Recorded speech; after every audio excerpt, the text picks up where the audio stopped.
Hello, gamers.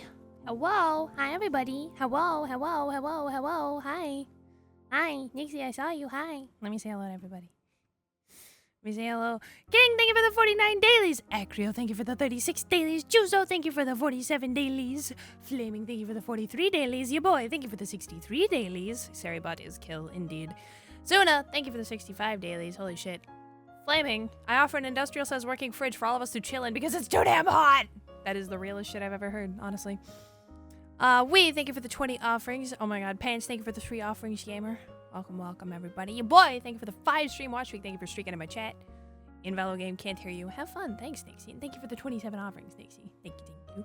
Cannibal, thank you for the 35 dailies. Oh my gosh, thank you, thank you. Hi, everybody. Hello. Luna, hello. Thank you for the 2 dailies, gamer. I really appreciate you. Hi, my emoji. Hi, Juzo. So, I'm going to be talking for a few minutes before I head into the art, because unfortunately, we are reverting to PNG RAM for the art, because I hate trying to track my tablet. And even if I do track my tablet, the phone dies in like 2 hours, because the cord does not reach. And I haven't bought a longer one. So, you know, that's fun. But yeah, so we're going to be switching over to PNG Ray in a little bit after we finish chatting, after we finish yapping. But yeah, for now, hello gamers. So I have some very exciting news for everybody. I have, at least for this month, and maybe after I finish paying all of my debts to the universe. After I finish paying my debts to the universe, I have a Mana-san. Does everybody know what a Mana-san is? I don't know how many of you watch Corpo, but I have a temp for now. For this month, I have a Mana-san, which it's M-A-N-E, because I'm saying it the JP way. I have a manager. The Deus Raya channel has a temporary manager to help me get my shit under control and figure out what the fuck it is that I need to be working on in this life. So, I have a temporary Mana-san, and I would love to hire this person. They are very, very lovely. I love my Mana-san. And I have had a singular meeting with them. Yep, that's it. I've fallen in love already. I want to know what it's like to learn from somebody else so bad, and I was late a little bit today. I delayed stream because I'm trying to Hi, Casey. Yeah, I was trying to tell everybody why I delayed stream, and that's why. Hi, Casey. Guys, that's my Mana-san. It's Casey. Hi, Casey. I love you. Let me hit him with the SO. I can't spell. Get shouted out, nerd. Good morning, chat. Yes, good morning. Valo. We have more than one Valo gamer in here. Nixie's playing Valo right now. Oh my gosh. Hello, word that I cannot spell because I cannot spell. It's Mane-san, typically like that. Yeah, the Casey's got me lol. But yeah, I think Mane-san is cute, and I like saying Mane-san. But it's because okay, first of all, Doki established the Mr. Man. I can't take that. Like that's Doki's thing, not mine. So I can't take it. Like I can't reasonably justify doing that, because that's just Doki's thing. Okay, that's not me. But you know. Have fun stuck at work, bro. Fucked up. They shouldn't do that to you. Bye, Lord. Have a good one at work, gamer. Thank you for the 7 dailies, by the way. Yeah, I can't take Mr. Man, and I don't. I definitely listen. As soon as my debts to the universe are paid, I would love to have a full time. Well, I say full time. I would love to have a permanent manager. That would be great. So, well, I talked about this yesterday, didn't I? Yesterday was Tuesday. So I talked about this in my Discord. So guys, remember how on stream, when I was playing Minecraft, I mentioned that my car was making a fucked ass noise, and I had to stop stream. I had to panic and stop stream because I had to go get ready for bed and go to sleep so I could take my car to the mechanic in the morning. Well, got my car back from the mechanics. Turns out that the funny noise was a giant fucking stick. Yep, that's it. It was a fucking stick. I'm going to kill myself. It was a fucking stick. We've had so many awful storms here. I was like, there's no way that noise is a fucking stick. It was a stick. I wish I was kidding. It was a fucking stick. And on top of that, they went through and like looked at my whole fucking car, and there's so much money I have to spend to fix my car. This is little things. It's little things, but unfortunately, that means that lots of things that I was looking forward to doing in terms of Rhea things are put on the back burner a little bit, because I should probably focus on some of these. Some of these things are very important, which means that some things are getting delayed. Maybe some things won't end up getting delayed. Who fucking knows? I'm probably going to crank it at work and ask them to give me like a fuck ton of hours for a while. Just to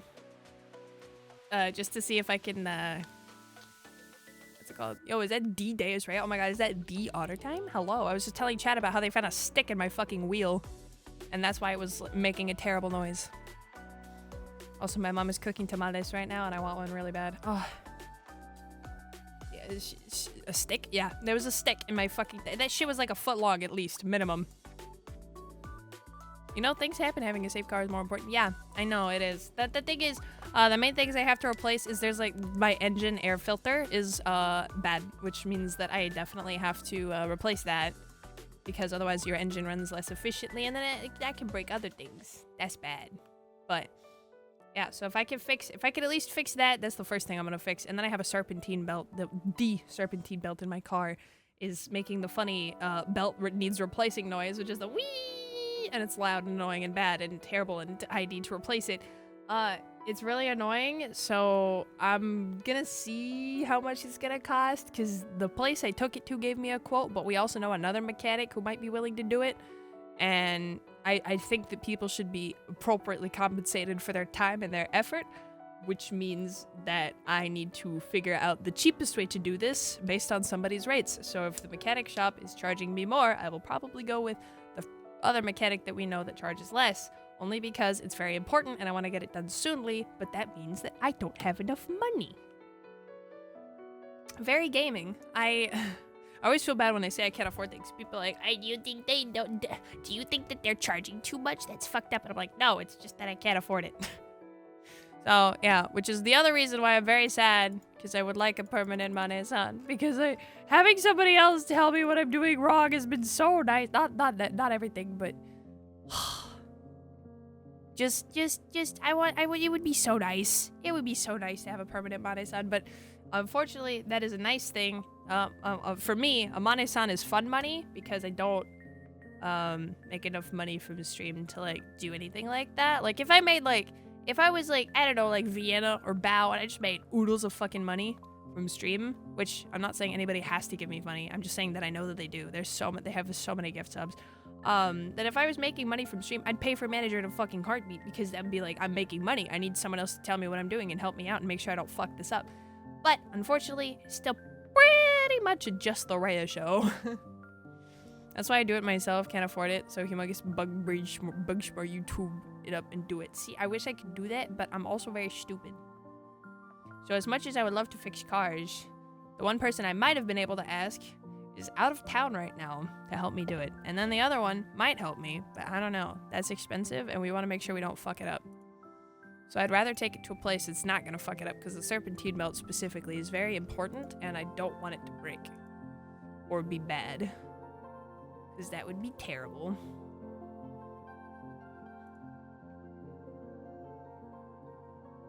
So yeah, anyway, yeah, I wanted to tell you guys, Ziggy, thank you for the 53 dailies. Okay, important announcement at the beginning of stream that I should probably do later, because there would be more people here.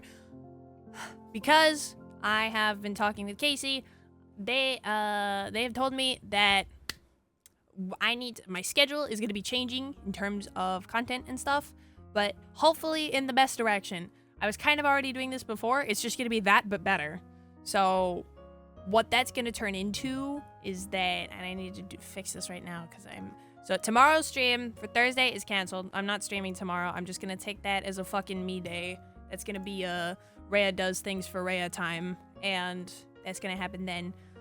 So tomorrow's stream is in fact canceled. I'm sorry. It really sucks, because I wanted to practice rigging a little bit, but I know better. I shouldn't be pushing myself. So what we're going to do is I'm going to be streaming every Friday, Sunday, and Wednesday at 6:30 Central. So I will be having consistent days. I will be trying my best to have consistent days. Because I think that's really important. And I've been wanting to do it for a while now. I just didn't know how to start. Hi, Goose. Hello. Welcome. How's your cough? It's basically gone. I just still sound kind of awful when I cough nowadays. Yeah, so basically, today's stream is at 6:30. When is 6? I hate using 24-hour clocks. 1, 2, 3, 4, 5, 6:30. So yes, streams will be now every Sunday, Wednesday, Friday at 6:30 p.m. So we'll be I'll be trying to keep up the consistency to make it good for everybody, so you guys know when to show up. It'll be great. That's kind of, I've been wanting to do this for a while. I think I just needed someone to help me like analyze how I should do it, and it was nice to have a third-person perspective for it, you know. So yeah, we're gonna be doing it this way, and then I'll also be posting stuff weekly as well, so you guys are not gonna miss any more Raya content. You guys are gonna have extra Raya content. Think about it. You guys get 3 streams a week, like consistently, and you get free Raya videos. Not 3, I mean 3, but also free. You get extra Raya videos on the YouTubes and the Twitters. And depending, maybe the TikToks. We're gonna see if I can get the clock working. It's the winder stopped. Looking forward to it for sure. Yeah, I'm excited. My goodness, that's a lot of Raya. It is. It really is. But like in the best way, because I think this is the balanced Raya. Because whatever the fuck I was doing before was definitely not. If I say healthy, I just kind of, so I have a video that I'm gonna try uploading it on Friday before stream, so you guys can watch it. Brain hurting. I'm gonna upload it before stream on Friday because I was editing it last night, and I'm basically done with it. But it was gonna take too much to edit it before stream today, so I'm gonna finish that, upload it on Friday, so we can still have our archives of the DMC this week, and then I'll be working my little. I'll be working a lot, so we can, well, working a lot in the good way. I'll be trying to be efficient. That's what it is. We're aiming for efficiency here. Separate offering on to you a brain hurt go away pill. Oh, thank you. I appreciate it, Ziggy. I'm probably gonna need that once I start job, but hopefully job said that they would be consistent in terms of my schedule. So what's funny is that the reason that I needed a stream schedule before is because I couldn't keep a consistent schedule. I needed to tell people when I'd be live. But now, if I'm gonna be streaming the same 3 days every week, I don't know if I even need a stream schedule. Maybe I do still. Because I might be offline collabing, like I might be offline but at someone else's stream. So I'll probably still keep it in case I do one of those. I'll be doing that next week, by the way, which is really funny. It's sadly one of my new planned stream days because I'm used to streaming on Tuesday. I don't think I'll be online just so I can put focus on the other person's stream, but I'll be on, unless this changes. Royal Guard. That. Have you ever royally touched a girl before? Tim, 3 months pog, indeed. I need to work on your chibi model. I'm sorry, sir. I have not been working. His brain hurt. I actually was trying to plan to do that tomorrow, but I think tomorrow I'm just gonna fucking relax, get my mental back, and then I'm gonna go hard after that. But like in the best way. I keep saying go hard. I think Casey might actually be worried about me. Just a little bit. So I'm gonna, when I say that, I mean that I'm gonna, in the time slots I've allotted for myself, I'm gonna go hard. And try to focus up when I need to. That's what I mean. And then I'm gonna try to get on meds too. Like, dude, you guys are gonna be so sick of me because there's just gonna be so much Raya. Take care of yourself. I will. I just like, I want to work, but then I don't work. So I think what I need to do is just get in the habit, tell my little fucking brain chemicals that they need to work when they need to work. So that's what we're going to be doing. I got a BRB and agreed with Ziggy. Take care of yourself. Have a good BRB, Arctic. Sounds like you are actually good shit. Big moves. Yeah. Big moves. You need an accountability system. I really do. Adding that in 1 sec. Casey's just like, all right, taking notes, rubbing my little hands together. Oh my gosh. Your health and well-being is the most important thing. Oh, don't worry. I think I was inevitably going to have to take better care of myself because I'm starting my job, and the usual start time for the position is 7 a.m. So no matter what, late night Rhea was going to go away. I had no choice about that one. But it's just so I wanted it, I might tell them, I might tell them to schedule me, what I'm gonna do, I think, is tell them to schedule me more days for like this first month so I can get a bunch of work in. But then after this, once my 90 days are up, because that's 3 months, ouch. Or is it 90 days or is it the first month? I'll have to ask them again, but I'm gonna change my availability so that the days I don't stream, I can actually work more, so I have better chance of getting more shifts. Well, I say days I don't work, so probably Tuesday, because yeah, I can do Tuesday, and then Saturday I can work whenever. So we're gonna see. I'm gonna tell my work that I can work different hours on those days, because then that means I might have a chance of getting more shifts and stuff, so that Rhea gets enough hours.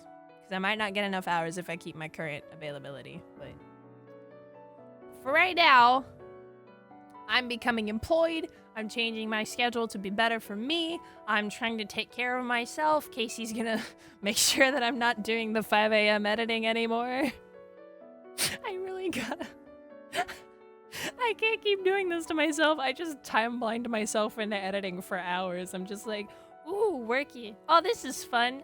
Adding a Zoom. Text here. And I just do that for like 4 hours. Because it's just like, I just slowly pick at a video while I watch something else on the side. And I'm just like, yeah, I like editing. And then I come back and I'm like, see, now it's 4:45 in the morning. I may have made a mistake.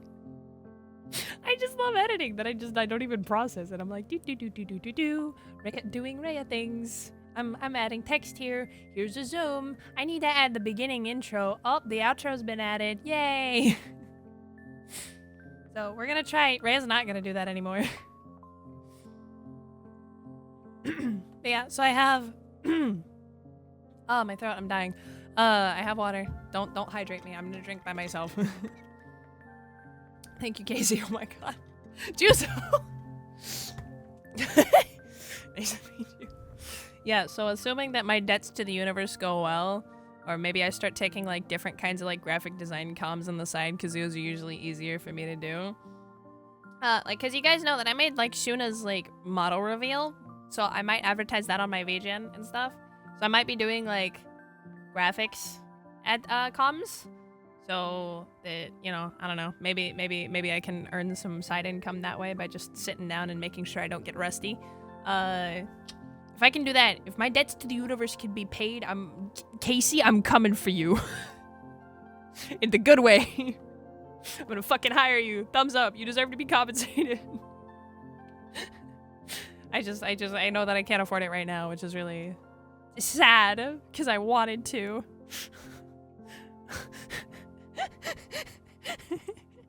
I'm just sad. I want to be able to afford having a manager. It's very having someone else look at me and go, okay, you can't do this anymore. I'm just like, oh, see, potentially I might. I agree. You're so right. Thank you. Okay, thank you, Nightbot. I feel like I need to update some of my stuff on stream. This should really be changed to Ray talking about Mane-san for a straight hour. It's only been 30 minutes and I didn't start for 10, so you can't say that. Vice versa.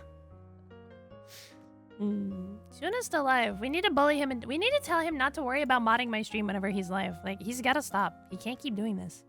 He can't keep getting away with it. Also, by the way, they now have a new system on Twitch in case nobody saw the tweet. So I sent out to my mods. I'm letting you guys know in case you get it. So don't fuck around and don't find out. Pretty much, let the moderator moderate mod union. No, he needs to let the streamer stream. What? Is this a controversial opinion? Suna is live half the time that I am. Why would he do this to himself? He needs. I need to go through and figure out some other stuff. Side note, once again, like I was saying, if you didn't see it, Twitch has now finally added a warning system so that moderators can anonymously send warnings to individuals in chat. So I don't know if they've added it yet, because they said if you have mod icons, it's supposed to be there, but I'm not seeing it unless I go to the native Twitch card. Okay.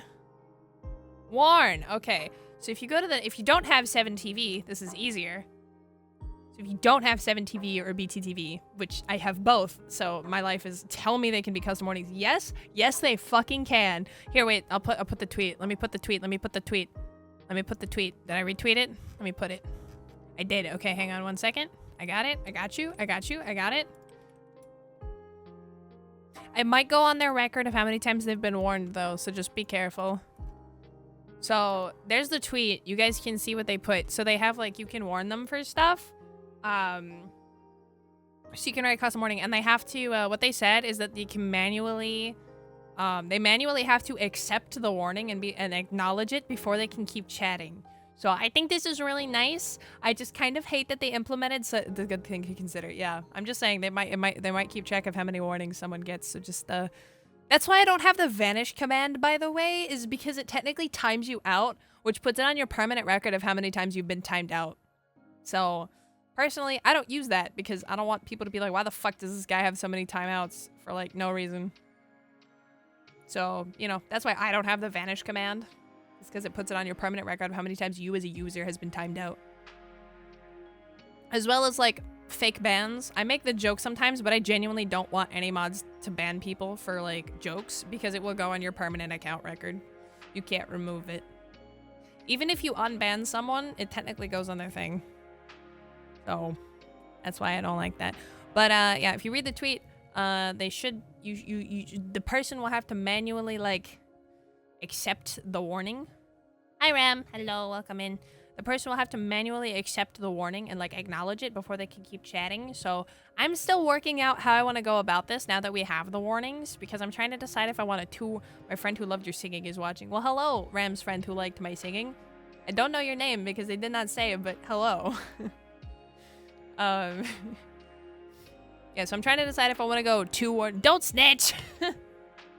I mean, I wasn't checking mix it up, but I mean, if you're gonna out yourself, Rain.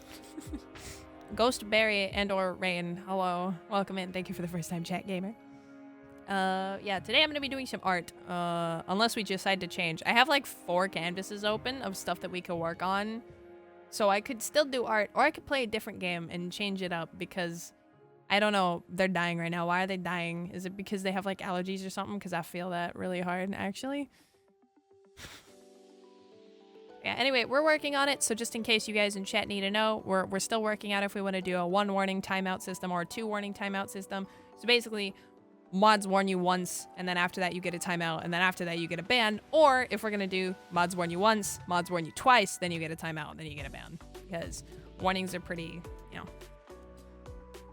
Anyway, so we could play a different game, or we could still art. We don't have to art if you guys don't want to do that. Because honestly, I just have like sketch 1, sketch 2, outfit design, and line art. Like that's it. It's nothing interesting. It's pretty cool. Yeah, it is. It's pretty nice. I like the warning system. I think I'll like it. We haven't really used it, so you know. I'm looking over my games. Oh, who's playing House Flipper right now? Who's in House Flipper? Oh my god. Ro is in House Flipper right now. I want to play House Flipper. Hey, Ray, I just got to the finishing line of lobotomy, and the rest of the bosses are going to be hell. Plus, I also need to complete his Pokedex, which is at least the easy part. That's good. I'm glad you get to complete the Pokedex. But also, hi, Yuzu, welcome in. So, I won't restate it all because the ADHD is going to be too much, but sorry, someone's... Huh? But I had a friend request and then just no friend request. Huh? Ending invites. What is this? I don't know who this is.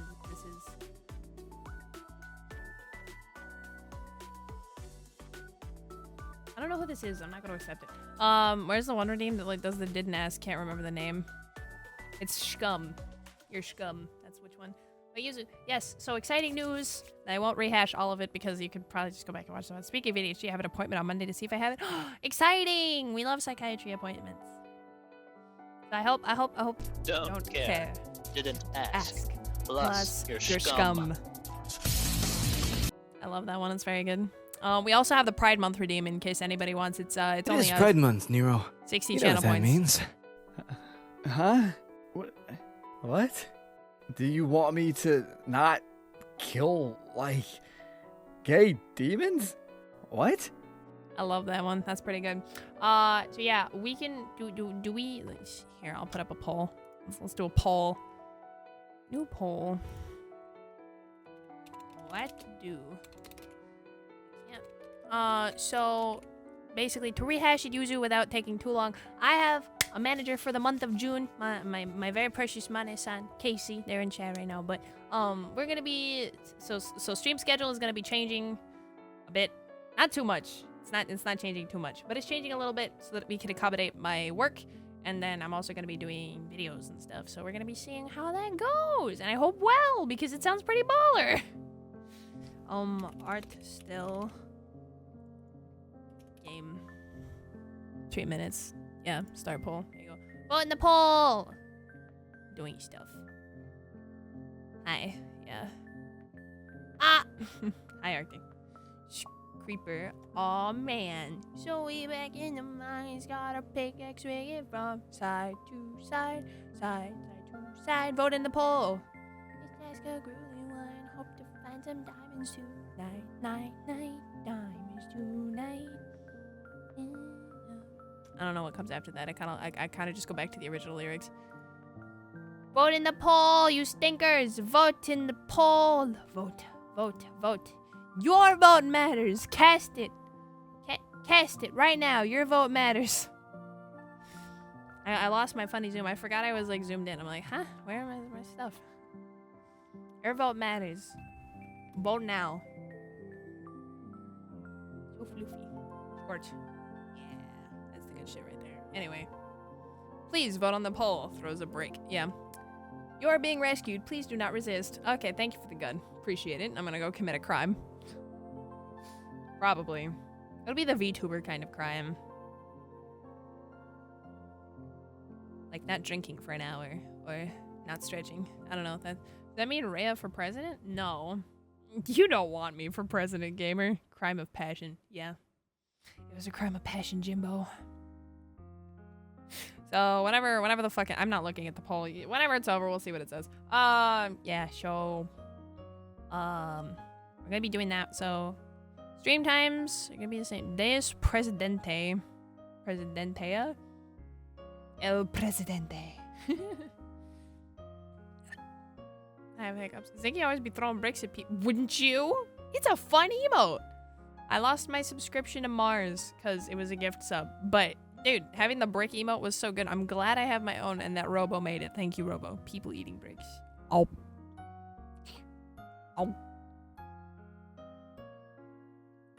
I aided it.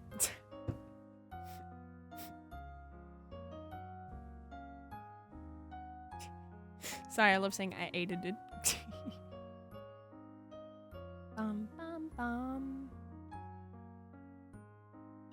Dum, dum, dum, dum. Ziggy bricks me up at least once a week.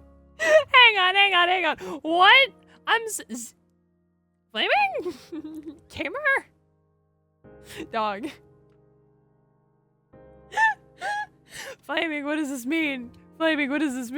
Huh? You know what I mean? No, I don't. What do you mean? Absolutely know what you mean. Okay, Ziggy knows what you mean, apparently. I smell the tamales. This is fucked up. I want to eat so bad. Okay, poll's about to be over. Okay, we're doing art still. Everybody wants the chill art stream, I guess. He gets beat. Okay, thank you. I would say TMI, but that's kind of funny. I mean, it is Pride Month. Okay. We have 2 sprays now. Guys, spray that fucking guy. Spray him right now. Spray that fucking guy. Get him. Wait, now you can like, wait, hang on. If I had a sub to Kimmy, you can double spray. Put someone in the middle and then you have the left spray, right spray. Left spray, right spray, and then you just double spray someone. Just psh, psh, psh, psh. So we're gonna be doing art still. I might go get dinner first and then we can like chill with PNG Raya while we art. Do we want to have the Subway servers equivalent? Do we want to react Dandy to stuff while I draw? Do I want to have the noise, or should we like join a VC? Like, what's happening? I haven't done art in so long. I forget what I want. Ugh.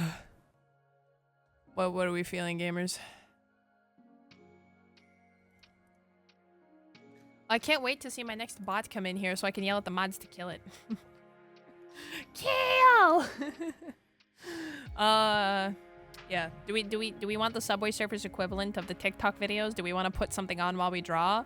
Or, you know, just kind of see how it goes? I don't know. I feel like I'm pretty bad at talking during art because my brain is just dead. I'm like focused up. We can try it, the Subway Surfers, or do we want to like try without Subway Surfers? Sorry, I'm saying Subway Surfers because I don't want to say distraction video, but that's what it is. It's a distraction video.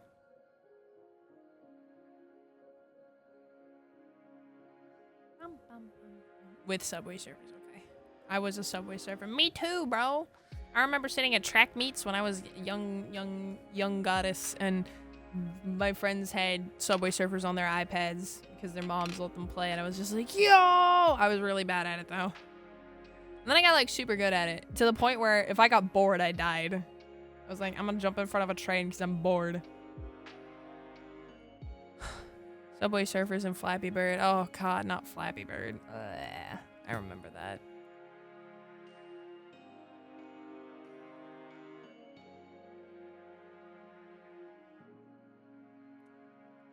Because I have to make a thumbnail after stream, too. Ooh, boy. I jump into trains and I'm bored. Okay, well, that got dark quickly. I'm already letting stream distract me from art stuff. Add more stimulation. Fuck it. That's how I fix my problems. Here, once I start up the art, Ziggy, we both have to hold each other accountable. We both have to draw. How about that? We got it. We got it. Also, Crossy Roads was popular, but I don't know if anyone... Oh, was it the 3D one with, like, the fucking chicken? Is that one? Okay, we gotta find something to watch. I'm gonna watch it on my, my Rhea account, so the recommendations are gonna be fucked. I hope you guys know that. I never watch YouTube on this fucking account, so it's literally just people I'm subbed to, and then like a couple people whose videos I watched with my yes, okay, yeah, I got it right. I was correct. Does anybody have any long video recommendations? That's not Scottish guy watches Brave for the first time.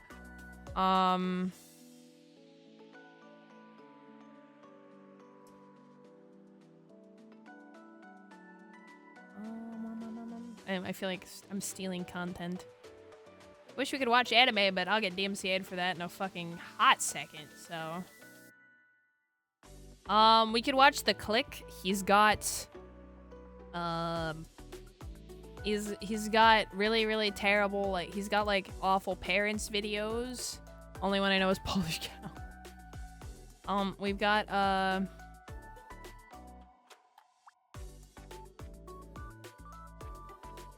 so we've got, like, Confidently Incorrect, r/facepalm, Fuck You Karen, Not How Girls Work, Thanks I'm Cured, Troll Coping. Like, we've got a bunch of funny videos of just people being dumb as hell.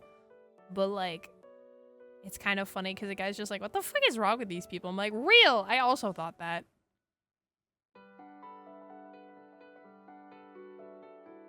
We could watch boats get messed up. Oh, we could. We sure could do that. I'm just trying to find a longer video. Hi, SSJ. Hello. Why are we sniffing? Why are you sniffing me? I'm perfectly sniffable. How dare you?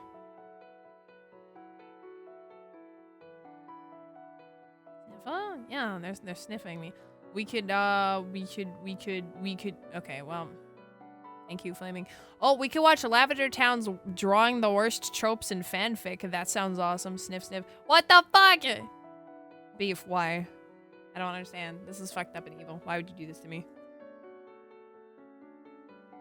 We should watch Lavender Town. She'll make me feel like drawing, and then I'll draw, and then I'll inspire you all to draw. You're welcome. What the fuck? That's messed up. How could you do this? Or upside down, what the fuck? They did it to me. Not I didn't. They just turned me. Can't draw, so probably play a game. The good stink? I'm here. Chat is queer. Hi, Nixie. Welcome back.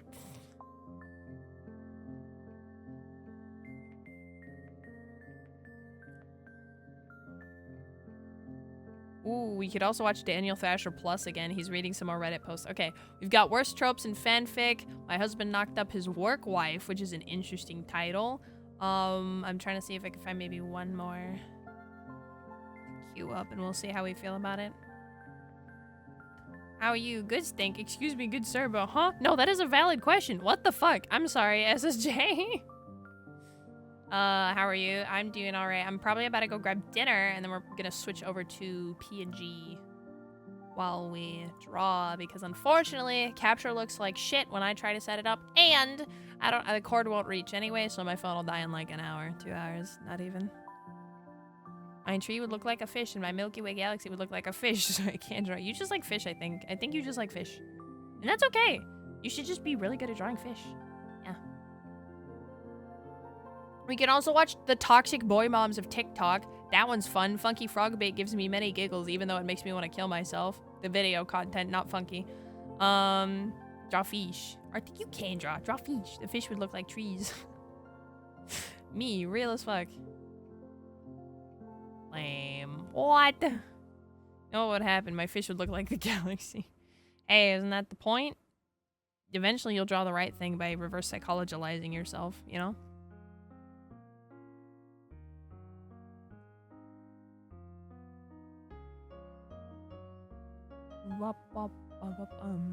Okay, I think I've got good videos. We got the worst tropes in fanfic, where Lavender Town will draw them. My husband knocked up his work wife, which is reading Reddit, and the toxic boy moms of TikTok from Funky Frog Bait. So we've got 3 bangers queued up. So I'm gonna, we're gonna hit ads in like, we're gonna hit ads in like 12 minutes. We can still play words. I wish Cupid was here to words with us. I'm not crazy. I do not see your mod pings in the server. Wait, I thought I gave you the role. What the fuck? Hang on. Does it not ping people? Hang on. Thank you for the daily coffee. Me wants to play DMC. Also me can't play without the Ray watching. I'm sorry, Nixie. You are crazy. You are crazy. You are just crazy. Okay, thank you. Appreciate it. Thank you for the 43 dailies and the 42 dailies from Leak. Holy shit. Yeah, thank you, coffee. What the fuck? Why can you not? Can you see the chat even? Oh, I don't see. Fucked up. Hang on. Where's the weapon triangle? Where is the weapon triangle? Why can Twitch mods not see? Do they not have access? Permissions. Oh my god! Wait, I never added you guys. Hang on. Oh fuck! There you go. Okay, you guys should be able to see it now. Fucked up and evil. Perms were messed up. Now y'all can see. There you go. Sorry. Yeah, so basically what you read up there. We got it. Join my Discord, smile. Shower, then drawing. BRB. Hell yeah, we're gonna convince people to draw today. To find a day you don't stream and my partner doesn't demand I have a good sleep pattern. You should have a good sleep pattern regardless. Just like I should, but I'm totally not doing that. Words on stream, properties. I don't know why the fuck. I broke words on stream. It used to be fine, but now I'm broken it. So I don't know. Go to sleep at this point. You're the one that has insomnia, not me. I can sleep whenever I want. I just choose not to usually. That's the issue. I might be able to do tomorrow. I'm not sure. I might be able to do tomorrow, Nixie. Skylar, thank you for the 24 dailies. Hello, gamer. Welcome in. Welcome, welcome, welcome, welcome, welcome. You breaking shit? What else is new? Okay, well, first of all, fuck you. Second of all. God damn it. All right. Should I go get food now, gamers? And then, like, we can start the, I might go get food now because it should take me, like, only a couple minutes to get food. And then I'll come back and then we'll start. We'll react Andy to something. You message me when you think you have time. Okay. It will probably be tomorrow. No, starve. Thanks, Leak. Appreciate it.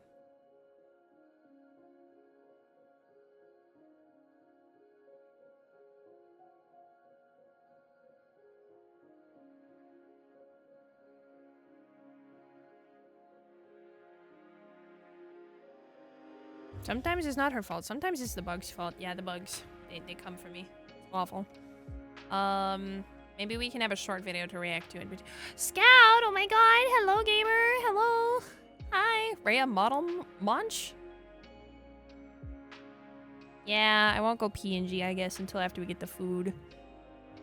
We should react Andy to something while I eat really fast, and then we'll go PNG to drawing, I think. Because I hate trying to track my model with PNG, with art.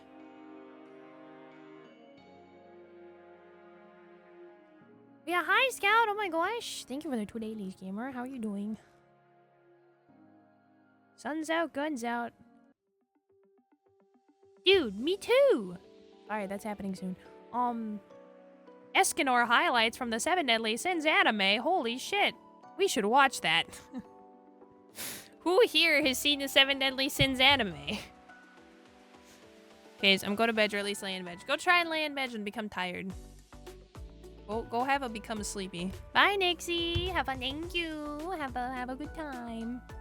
Hi, Rhea. How you doing, hon? We doing art? We're gonna be doing art. Yes. I'll seen it. Hate it. Ugh. I mean, 7 deadly frames. Fuck off. You're right, but fuck off. Ow! Thank you for the hydrate. The bugs was quiet today. Pretty sure this. Oh. I edited the clip. I spent like a stream editing the clip, and then I just never posted it. That was cool. But yeah, the beetle incident. Oh, if the 7 Deadly Season 3 frames go crazy. Yep, yeah, they do. Oh my god. Okay, am I allowed to be upset? They fucked up my ship.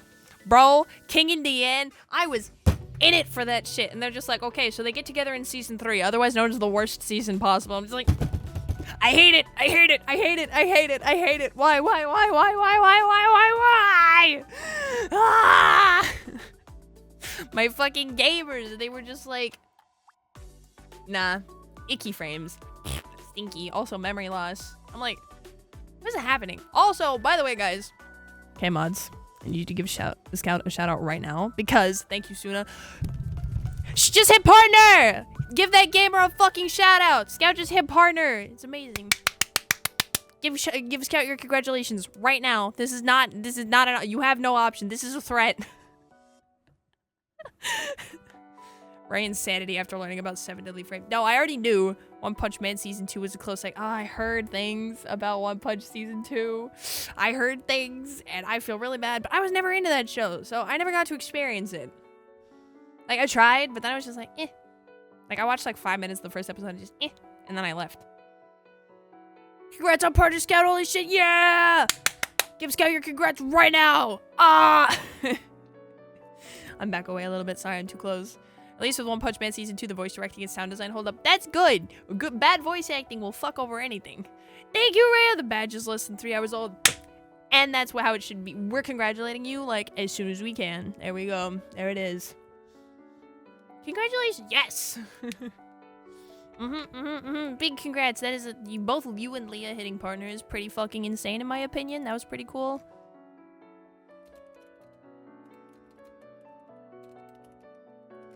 I love that for both of you. That just Leah hitting it recently, and then you also. I'm just like, yes, yes. Congrats. Also, Rhea, back up more. Jesus. You know what? Fuck you. Now I'm getting closer. I can't actually stick my tongue out. Oopsies. Fuck you. I don't care. Anyway, back to down here. Just because you said so. Meh. Okay, well, thank you for... Fuck, Guys' timing is terrible. Just been emotionally exhausted for the last few hours. I'm so sorry, but I hope, like, in a good way, maybe? I don't know. How does this work?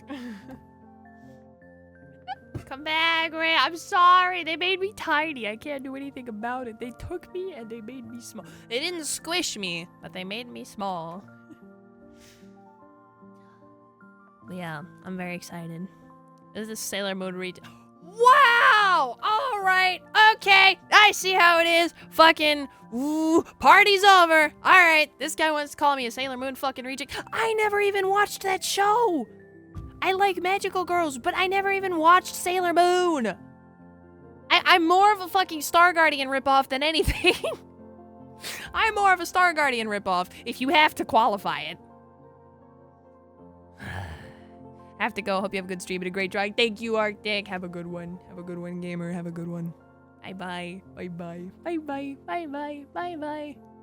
In a good way, just feeling a lot with achieving a dream. Oh, that's like the best thing though, right? I hope from here is just you keep balling and you keep doing really cool shit, because I'm very happy for you. It's really nice to see some of my friends achieve stuff that they're like, I've been dreaming of this. And I'm like, yes, you go. I don't know. Maybe I'm weird. I don't dream about getting partner. Like, that's not like my goal. I guess. Technically it is, but like, not because I'm like, oh, I want to be partner because that would be super cool.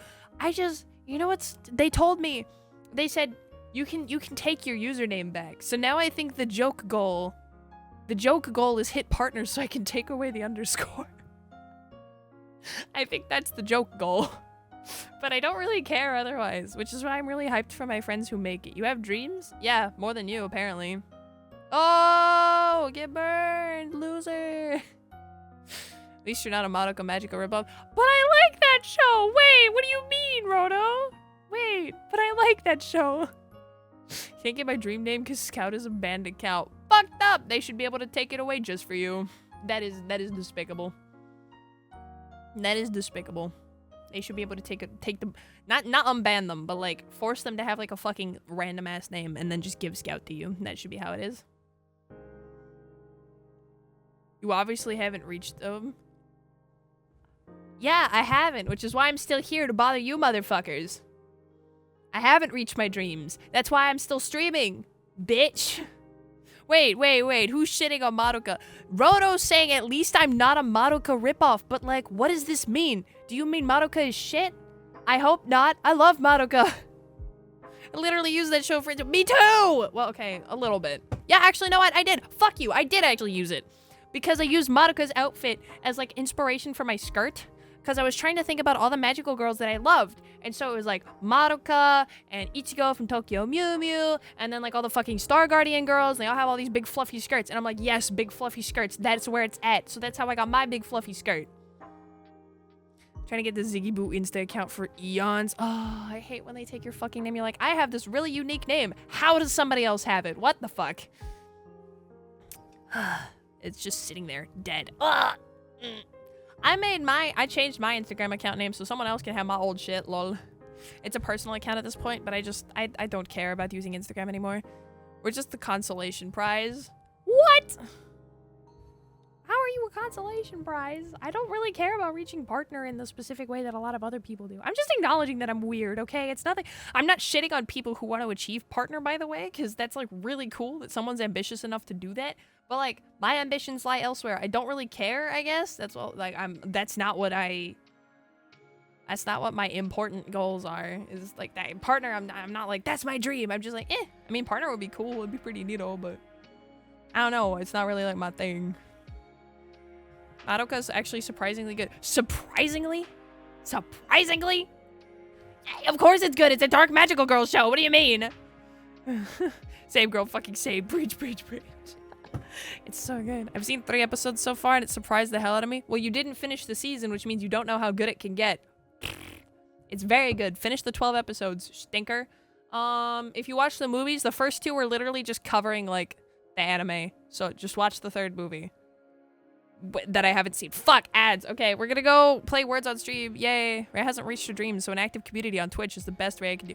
My dreams have to do with streaming, you piece of shit. What do you mean?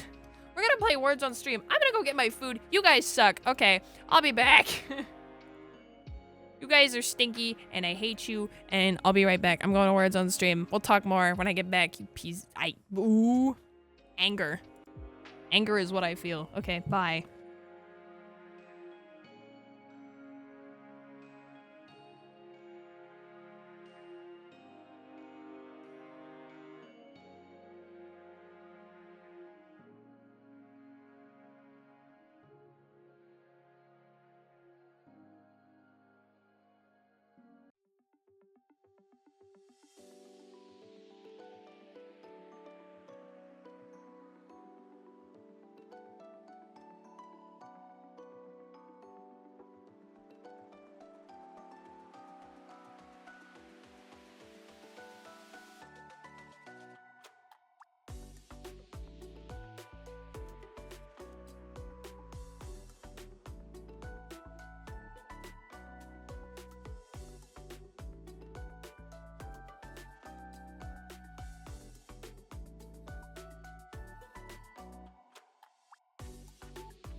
Hello, gamers. I'm back.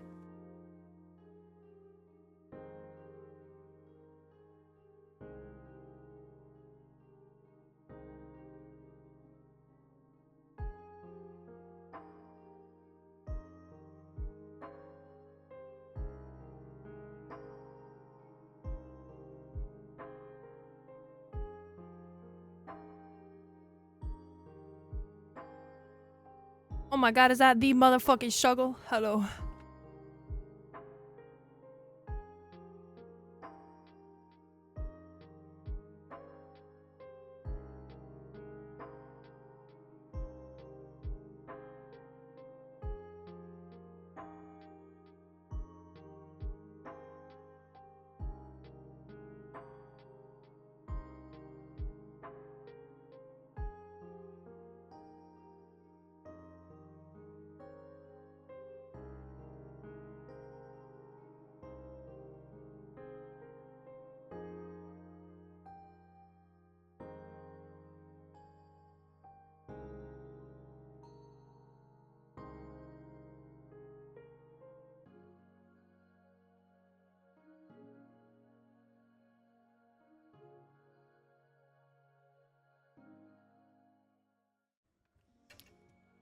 Damn, you guys could have kicked ass. Hello. Okay, Scout, I saw your show thighs. 1 second. I came up to like turn on the auto thing for you guys. I saw your show thighs. It does it automatically, but let me do it again just for you for free. You want this outfit or the other one? Because I can do this outfit or I can turn off the skirt.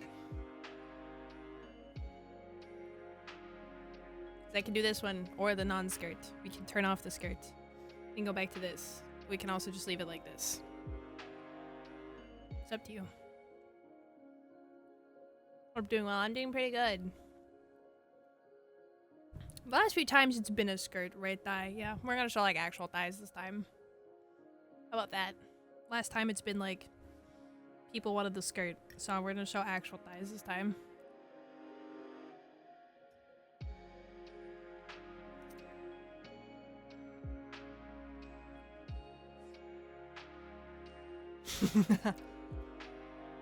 Yes, there's thigh squish. This is culture.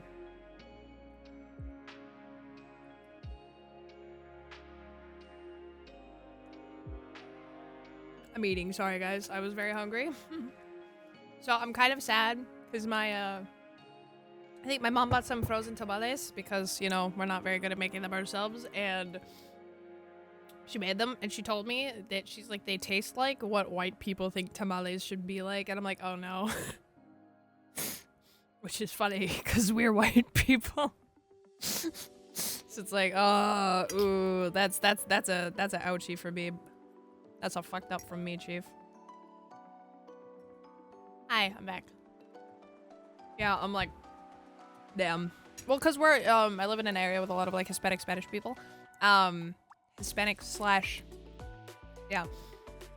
So I'm used to tamales made by Hispanic people. So whenever, and so is my mom.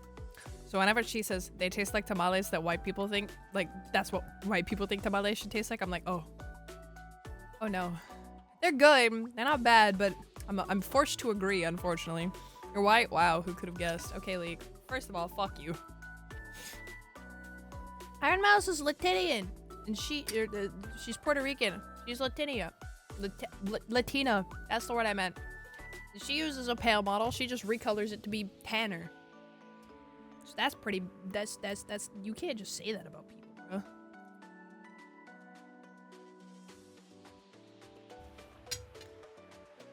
She says Latinian all the time, bro. That's a me fucking it up. She says Latinian all the time, bro. That's not me. Or like, I'm fucking it up because that's how Mouse says it. Let's do this. There we go. Let's go back. What the bruh? Latinia sounds badass. Alright. Do we want to watch? I found a video. I was like, you know what? If you haven't seen 7 Deadly Sins anime before, oh, please tell me it's not sub, or it's not dubbed.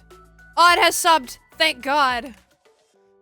Oh wait, I might get copyrighted for watching anime highlights. I'm Might get copyrighted for anime highlights. Do you guys think I'll get copyrighted for anime highlights, even though they're posted by like the official Netflix channel? Because I feel like I will. I don't know what we're gonna do.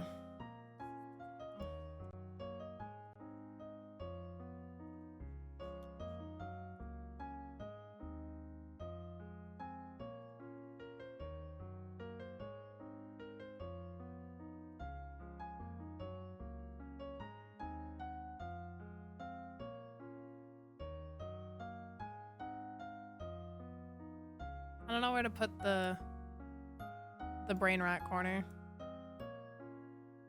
Hey everybody.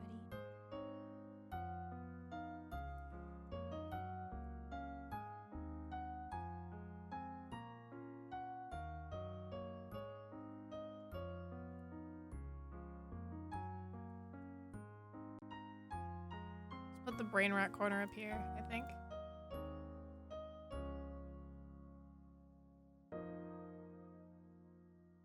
How's that looking, guys? Is that a good size for us to have the brain rat corner up? Can you guys see that well enough? Should I make it bigger? What are we feeling?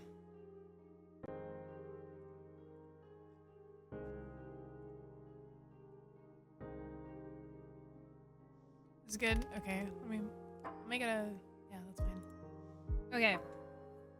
Let's turn this video up so we can hear it. Let's turn off the music because we don't need it. Is it good? Okay. Town. How's the volume? I think it's quiet. It's quiet for me too. Let's go back. Lavender Town is very Hey quiet. everybody, it's Lavender Town. And this Thumbs up. Are we good? Are we good? How are we feeling?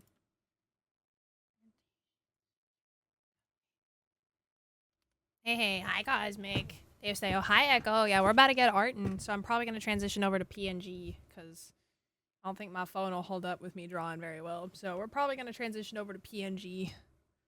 PNG Rhea. I love art. Oh no, thank you for the 5 dailies. Hello gamer, welcome in. Yeah, so I'm gonna turn off my tracking for now. And we'll come back. We'll be PNG while... Yeah, we'll be PNG while we draw. Especially anime girls. Yeah, me too. Hello, hi. Thank you for the 2 dailies, Cosmic. So cute. Yeah, I'll be a little guy for now. Do I have my, I have model redeems won't work. I'll have my little fucking guy. We'll put the warning at the bottom, I guess. Sure, there we go. Okay, model redeems do not work, so if you guys try to, like, upside down me, thighs time, anything like that, like, it's not gonna fucking work, but I appreciate you guys try to redeem stuff. Just don't do anything that has to do with the model, because it literally won't work, and in fact, you might break something, so I would recommend not doing that. Alright, let's get perceiving, yeah? And I'll get drawn. Okay, do we want to work on...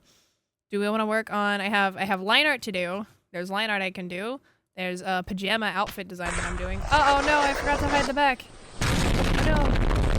There you go. I have a pajama design I'm working on.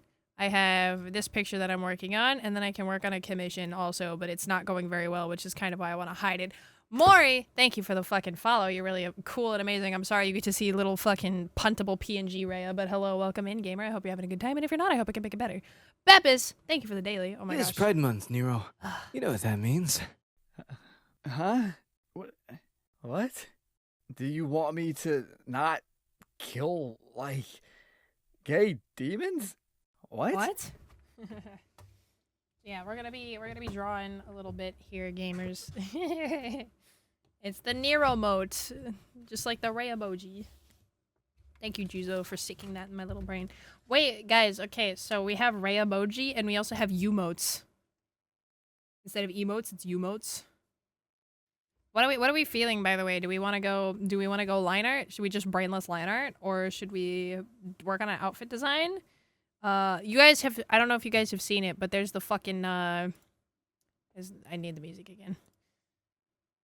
There's the fucking, leather bikini thing that's, thank you, I'll upgrade soon. This just started a couple days ago. There's like the leather bikini thing that's been going around, and I wanted to draw this one. So I've been seeing this going around, and I wanted to draw Rhea like that, and so it's taking me, whatever works for you, it'll be face down working art till EP, that's so real. Crossray, hello everyone. I just wanted to stop in and let you know, in case no one has said it's you today, but you are so loved and supported. I hope you're doing really well. You're doing an amazing thing by just getting up and going every day. We are so proud of you. Thank you so much, Crossray. That message means a... Yuzu, why did you do that? I just said the VTube Studio Redeems would not fucking work. Why would you do that? I turned off my tracking. What are you doing? It's there for like 5... Okay, you just wasted 4th gamer. What are you doing? Delay, sorry. Delay? How delayed? I've been having the PNG out for like 3 minutes. Thank you. No, fine. Fine. Wait a second. Alright. Okay, it's badly tracking, but we'll do this. Okay, I'm here for a second. You guys get me for a second. You guys get me for just a moment.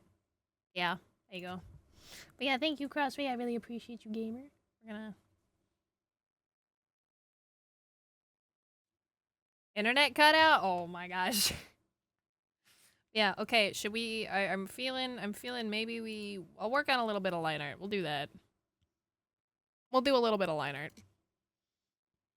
And then if I'm not feeling the line art, I'll start sketching again. So, yeah. Maybe you can come up with a better face. So let us start the funny video. Yeah. Hey everybody, it's Lavender Town. And as many of you likely know, over the past few years, multiple fanfiction have served as the jumping off point for published works. City of Bones by Cassandra Clare was once a Harry Potter fanfiction. 50 Shades of Grey was famously a Twilight fanfiction. After by Anna Todd, Point Pleasant by Jen Archer Wood, and even The Love Hypothesis by Allie Hazelwood, an example so blatant that even the cover art seems to be directly modeled after Rey and Kylo Ren's physical appearance. And while I think it's great that fan communities are able to generate works that get out into the real world, there are some, let's say, quirks of fanfiction that I'd personally prefer stay off the shelves. Here are my biggest pet peeves about fanfic. This first pet peeve of mine is one of my most intense, and it's actually the quickest way I'm able to tell the difference between a book I'm really going to like and a book I might think is a little bit like just not to my taste, I guess. And that is how the characters are described and how much time is spent describing their very specific physical characteristics. First, I'm going to read you the description of a character from a very, very famous fanfiction, and then I'm going to read to you a book I've read recently, yes, we are and the way that they introduce their character physically. Hi, my name is Ebony Darkness Dementia Raven Way, and I have long ebony black hair with purple streaks and red tips that reaches my mid-back and icy blue eyes like limpid tears, and a lot of people tell me I look like Amy Lee. I'm a vampire, but my teeth are straight and white. I have pale white skin. I'm a goth, in case you couldn't tell, and I wear mostly black. I love Hot Topic, and I buy all my clothes from there. For example, today I was wearing a black corset with matching lace around it and a black leather miniskirt, pink fishnets, and black combat boots. I was wearing black lipstick, white foundation, black eyeliner, and red eyeshadow. So that is the majority of the opening page of My Immortal, a very famous Harry Potter fanfiction. Now I'm going to read you the first physical description we get from a book called The Robber Bride by Margaret Atwood. Armfuls of dog-eared war memoirs and collections of letters and foxed volumes of frontline reportage by long-forgotten journalists are stuffed into the olive green bookcase, along with several copies of Tony's 2 published books, 5 Ambushes and 4 Lost Causes. Meticulously researched, a refreshing new interpretation, say the reviews quoted on the quality paperbacks. Sensationalistic, overly digressive, marred by obsessive detail, say those not quoted. Tony's face, owl-eyed and elf-nosed, and younger than her face is now, goggles out from the back covers, frowning slightly in an attempt to look substantial. In addition to a study desk, she has an architect's drawing board with a high swiveling stool that renders her instantly taller. She uses it for marking student term papers. She likes to perch up there on her stool, swinging her short legs, with the papers on a slant in front of her, and correct from a judicious distance, as if painting. The truth is that she's getting far-sighted as well as the nearsighted she's always been. Bifocals will soon be her fate. I'll be looking a bit. I have to haul the rest of the furniture to the office. We should be like, well, have fun, Shuggle. Appreciate you for coming by, gamer. Thank you. So these are some pretty extreme ends of the spectrum, sure, but I feel like they really help illustrate the point I'm trying to make. when you're introducing your character, I feel like it's so important to really give a sense of who they are and not just what they look like. I feel like with fanfic-y type writing and like a lot of like YA writing, the focus is on making sure that the reader is exactly picturing your character physically the way that the author is picturing them. Whereas with other types of books, especially like literary fiction, I feel like the focus is more on making sure that you know who this character is, but maybe it's okay if you picture them a little bit differently than the author. That leads, I think, to more personality and verb-based introductions to the character. Like, for example, in The Robber Bride, we know that Tony's written 2 books. We know that like the way that she grades papers, so she's clearly some kind of teacher. We've learned a lot about what she actually does, her verbs, as I like to say. Whereas with My Immortal, we're really only getting a sense of what this character looks like, and it's very, very specific to the point where we're getting actual celebrity, like face lookalikes. We basically know every strand of her hair, but we don't really know much about who she is. And I think that even a lot of books that are published and do very well still struggle with this. And maybe this is just, you know, my taste sort of thing, but it's something that definitely bothers me. I think that there's something really evocative about saying someone has owlish eyes rather than saying that they have round eyes or brown eyes or something like that. Like, I like these more specific, more personalized descriptions, and it makes the characters more memorable even with less words actually described. So right now we're watching Lavender Town. She's illustrating the worst tropes in fan fiction, which I think is perfect for me. And I've already seen this video before, but I thought it would be perfect brain food material while we draw. I'm not saying a lot because I'm just kind of watching the video, but you know, it's fun. And then after this, we have a couple more funny videos clocked up here, so we'll be watching those as well. I was eating, so that's why we're getting a bit of a late start on the art. But yeah, we're watching it. The next pet peeve I really want to talk about is feigning to change scene. Now, this might sound insanely specific, but I swear, if you read a lot that happens so much in fanfics. The YA category, especially fanfiction too. Generally, I think this is just a crutch of beginner writers, honestly, or, you know, people who haven't really learned how to change scenes any other way. Is that Bunny Girl Rhea? It sure is. There you go. You can see it's Bunny Girl Rhea, the one I was working on from forever ago. There she is. I'm working on liner right now. So, by the way, do you guys have any like hated book tropes? They don't have to be fan fiction if you don't read fan fiction, but if you read books a lot, what's a trope that you fucking hate? I want to know. Give me some brain food, because I have a lot. And one of my favorite ones to say that I hate, and I'll start us off, right? One of my favorite ones that I love to hate.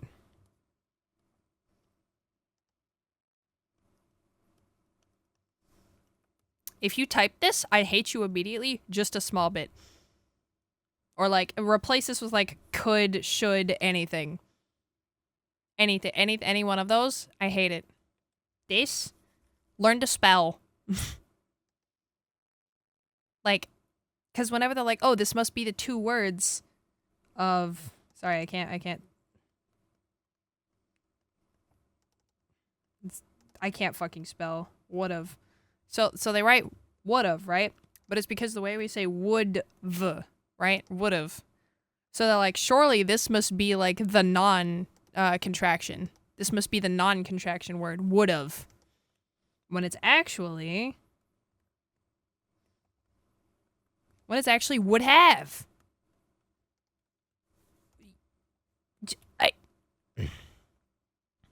I'm so annoyed by that. I'm just like, because it's the thing is, they're perfect. English is their native fucking language. People who are ESL, English second language, that's fine. I give you a pass, but I would still love to correct you, because it's you know, it's this. It's this and this. Don't write this. This is bad. This is not how English works, and if you see an English person doing it, it's because they're wrong. It's good when they're well-written, keyword, well-written. True, misunderstood villain? Ooh. Just be evil, damn. I think it's nice when they're, okay, having a complex villain is really nice, okay? I can get behind a complex villain. The misunderstood villain is different. I will say that. I think the misunderstood villain is different. So, I like well-written, complicated victims of villains. I like complicated villains. They can be not actually like totally fucking evil, but like I'm still not rooting for them, you know. Victims. Shut up! Yeah, I still have some of the cough, sorry. Victimed. Thank you, Shuggle. I still have some of the cough, unfortunately. Ugh, it sounds bad. But yeah, hope you feel better soon. Me too. I'm gonna hang on, I'm gonna be right back. I'm gonna leave some music for you guys because I need to go cough, like, aggressively.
Okay, I'm back. Ugh, I coughed very aggressively, and now I'm present again. So I dislike heroes. You know what? In a way, so do I, because I'm just like, damn, why are they right all the time?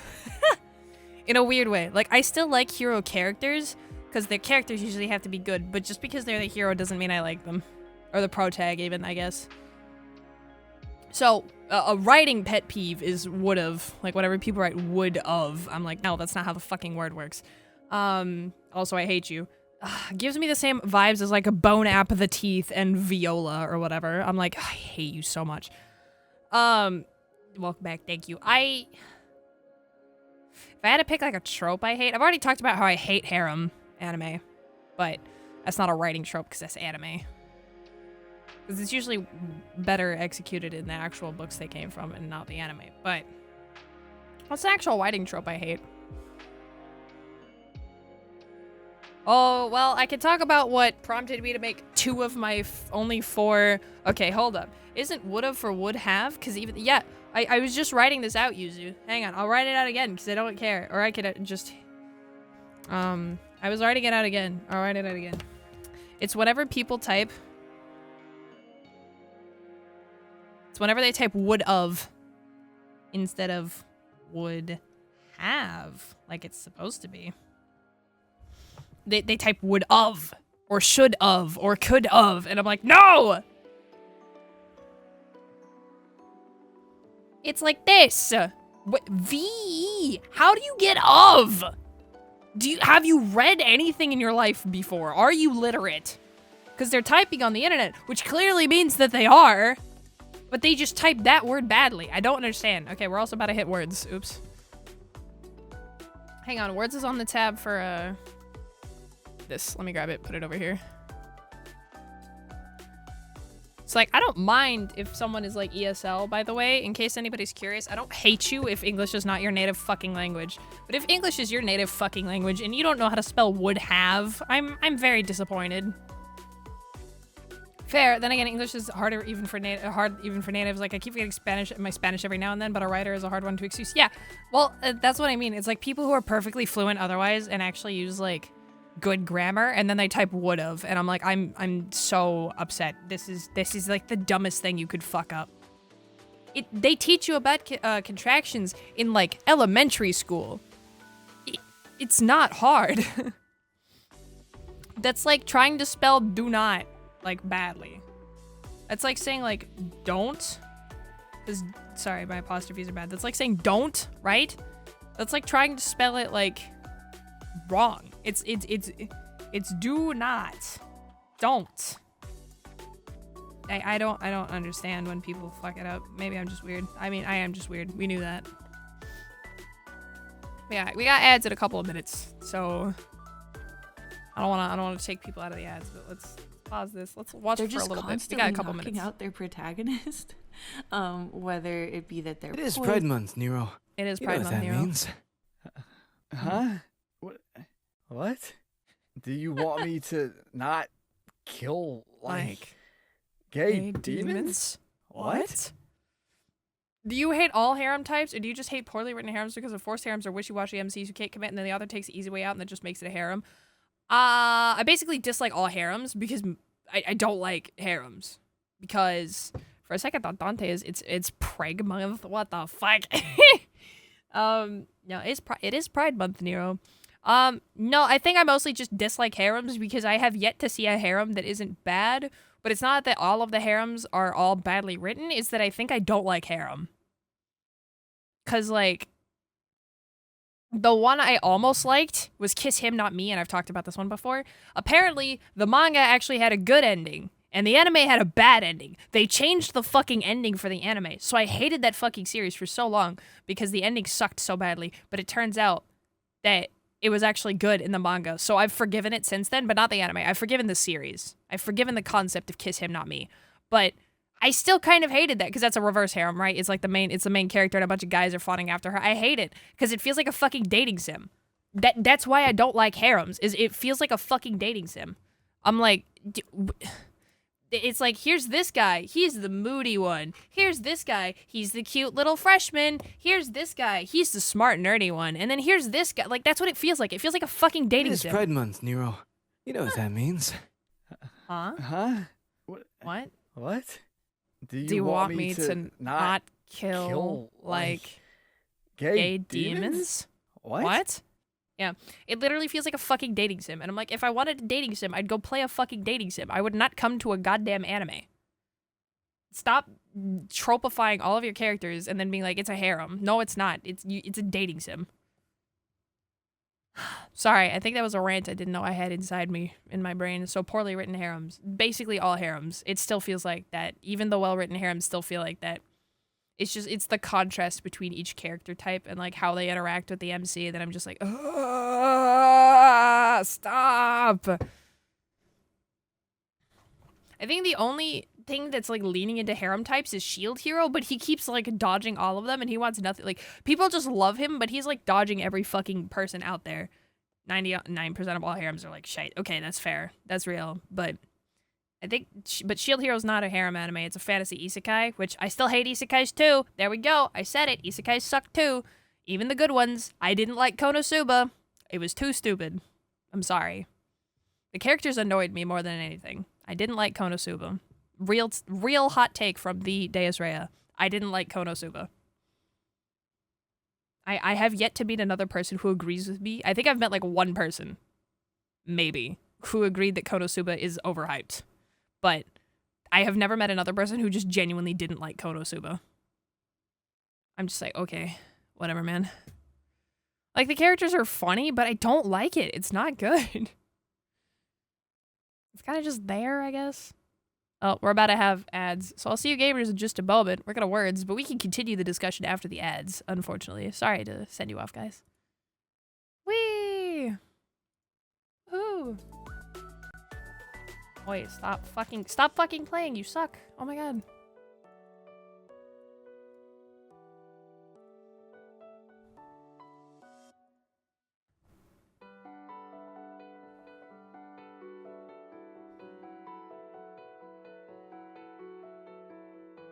This is a fake letter. It's gotta be that one of the R's for sure.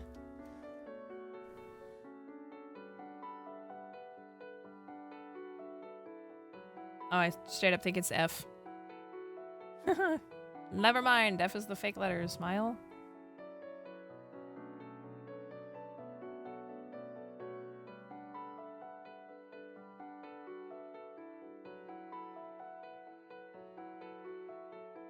No way, is it E? None of these words are working. Is it E? What? It's E! There's no way! Who gives us an E and then it's just like, nah.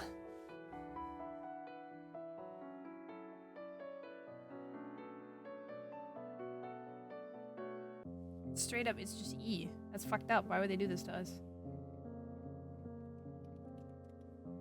Yeah, it's just E. What?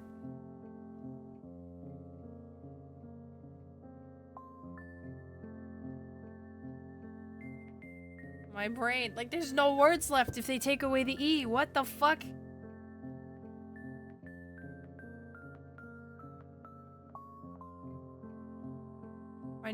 There's no words left if they take away the E. Like, because I can make 3-letter words, but I can't make anything else. What? D? Bear. Do. What is it? Yeah, farmer. Okay, we got something. We got something. We're still not gonna pass. Fuck. We could have done Ream. No, let me in. Ah! What the fuck? It was D. How did we not see that?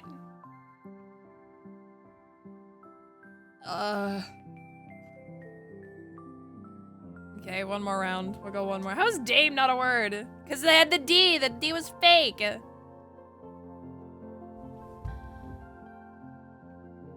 But hello, Rhea. Hi, Acrio. Never mind, you right. No D.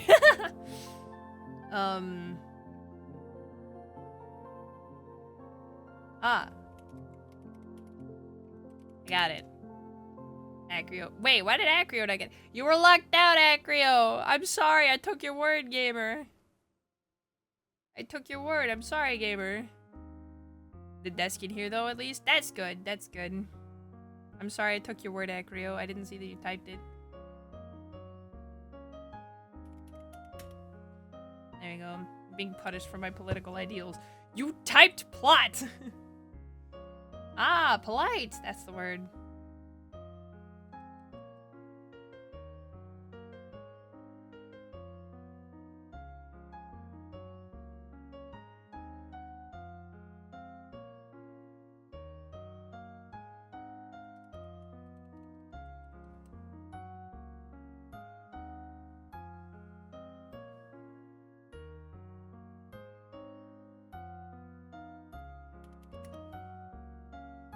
We're getting it, gamers. We're gonna win. We're gonna win so hard.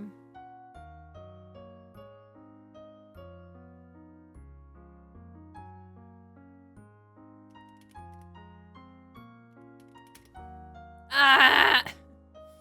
I can't do it. This is fair, unfair.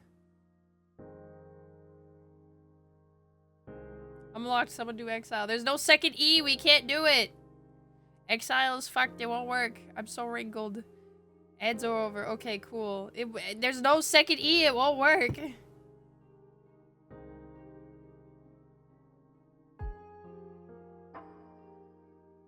I'm dumb. Okay, no, it's okay. I literally tried that. I was trolled. We still passed, gamers. It's okay. We passed. We passed. It's all right. We passed. That's all that matters. Is that we passed. It's not okay. It's never okay. It's always okay because what the fuck? Hello? I pressed gaming. Why is it on chatting? And why is my model there? I hate it here. I'm bad at existing. We're gonna go back to this while I line boobies. So we're gonna look at. We can resume the fanfic, the trope talk. Ow. It is Pride Month, Nero. You know what that means. Evil Hydrate Nail. Hi. Huh? What? What? Do you, Do you want me to not kill like gay demons? What? What? I love Konosuba with its comedy and the tropes, but I can agree to disagree with people that don't like it. I, for one, don't like Gundam anime besides Tengen Toppa, Gurren Lagann. I'm trying to watch Gurren Lagann, but I watched like 2 episodes and I forgot about it. Konosuba has really good animation. It has good animation. Too bad it's just such a fucking mid-ass anime. Like, my brain is not stimulated in the correct way. I understand having a brain-off anime, but try Witch from Mercury. Oh, I've heard Witch from Mercury was good too. Listen. I understand that you can have brain-off anime. There's nothing wrong with a brain-off anime. I just feel like it hurts me too much to be a brain-off anime. That's all. Whether it be that they're poisoned, they faint from shock, from pain, exhaustion. Jujutsu Kaisen is peak. I still haven't watched it. Something that happens funny enough. a lot, and it's a really interesting phenomenon because People will probably be sad. It does seem like I was gonna watch it. Female protagonists, especially, who are just always passing out. You see a bit of this in Twilight, but it happens. Have you ever watched Ghost in the Shell? That is a brain always on anime. I have not seen Ghost in the Shell, but I've heard that it's fucking amazing. Also, Suisei Gargantia and Metal Full Panic. Oh my god. In manga, shoujo manga as well. It's kind of a weird trope. I've even done it once in my own comic Unfamiliar. It was sort of an homage, honestly, to the trend. But yeah, if you're doing that too much, I feel like it just makes it seem like you don't know how to shift from one scene to the next, or how to like transport your characters. So you transport them by knocking them the heck out, and then they just, you know, showing off fade back from black. I can't wait to see it. The characters have moved them elsewhere to the next scene or location. And for me, I just think this is really clumsy, really lazy, and it starts to be really silly. It makes your characters seem extremely like weak and messed up. Obviously, if you faint in real life, that does not mean that you're weak or anything. I've definitely had periods in my life where I have been pretty woozy in general, and I guess if that's a main point of your character, or if they're suffering with an affliction that causes them to faint a lot, that's a different kind of thing. But if you're just making your character faint, especially your female character faint, you to faint in the change dream, scenes, you faint in to make real them life, seem sort of like delicate, or maybe they're one of those characters who never seem to eat, like Bella from Twilight. It can be sort of I don't know, it almost comes across as like a little sexist and just a little strange. So I highly recommend avoiding this in your own stories. Having your characters be unconscious for all the scene switches is just, it also like really halts the momentum of your story, and it keeps putting them in these scenes where people are having to take care of them, and I don't know, it's just it really rubs me the wrong way personally. I also think I have an aversion to this just because I had read so much YA fiction when I was a young person. Like when I was in elementary and middle school, I read YA all the time. That makes and sense. I read so much of it that there were certain tropes that really started to annoy me, and this is definitely one of the biggest ones. Like I just couldn't stand it. Like how do these characters keep getting poisoned, or you know, going completely unconscious because of exhaustion or whatever? It just didn't seem like it made any sense, and like none of the other characters really were doesn't. doing that all the time. Doesn't make any sense. Yeah, it definitely reflected negatively on a lot of these protagonists. And when you're in a POV of your character, having them just fade to black from, you know, a shocking revelation, it's sort of the laziest cliffhanger possible. Now, I would love to know if anybody in the audience actually likes this, because I feel like this is one of the most like broadly unlikable tropes, but I would love to know if you guys have a reason for using it or liking it. I love the comedy of Konosuba and how the typical tropes of the easy guy are thrown out the window, and how dysfunctional they try to work as a group, like playing a D&D session with your homies who go off script and to phrase it better. Oh yeah, no, that it is funny. I agree that like in a way it would have been so funny, but I think Konosuba was executed wrong for me to like it, you know, which is weird to say, but that's probably the closest I can get to like explaining it. Hello, Scuba! Oh my gosh, hello! Gamers, it's Scuba. Can I get a shout out for Scuba? Scuba, my beloved, hello. Did you draw the blue lines in CSP2 or did you scan them in? Oh, I drew them in 2, I just recolored them. And I scaled it up, so that's why they look so crunchy. Yeah, unfortunately, they just look crunchy. Because I'm pretty bad at sketcheroos. There we go. How you doing? I'm doing. It is Pride Month, Nero. Oh my god. You know what that means. It is Pride Month. Huh? What? What?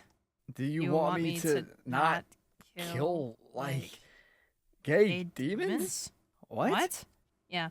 So, hi, Scuba. I'm doing pretty good. I respect it. Everyone has their own sense of comedy. Yeah, it's just too dumb. I keep hearing, it's Pride Month! It's Pride Month! It's Pride Month, I swear. I thought it was so funny. I thought it was so funny when I saw this on the Twitter.coms. I couldn't help it. I'm doing pretty good, Scuba. I hope you're doing okay. Have you been going to Colleg? Has Colleg treated you good? Colleg treated you well? Are you off for the summer? I'm still learning how to set all that up. I don't need to think it looked crunchy. It's crunchy to me because it's crunchy. I'm sorry, I don't know how to tell you this. College is not treating me well. That's fucked up. I'll kill them for you. How about that? Can I make it better? I'm sick and it's finals. No! No, I'm so sorry, Scuba. I'm so sorry. That is like the karma of all time, and I feel so bad for you.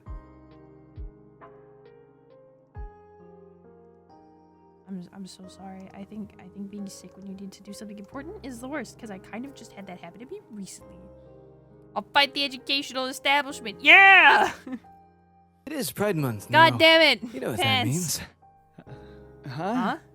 What? What? Do you want me to not kill, like, gay demons? What? I'll fight them too, don't worry. Give you an extra week so you can get better and then do your finals. I think you should just pass, because you're awesome. I think you should just not have to take them, you should just pass. You get a free bachelor's if I burn down the school, I think. I can do that for you.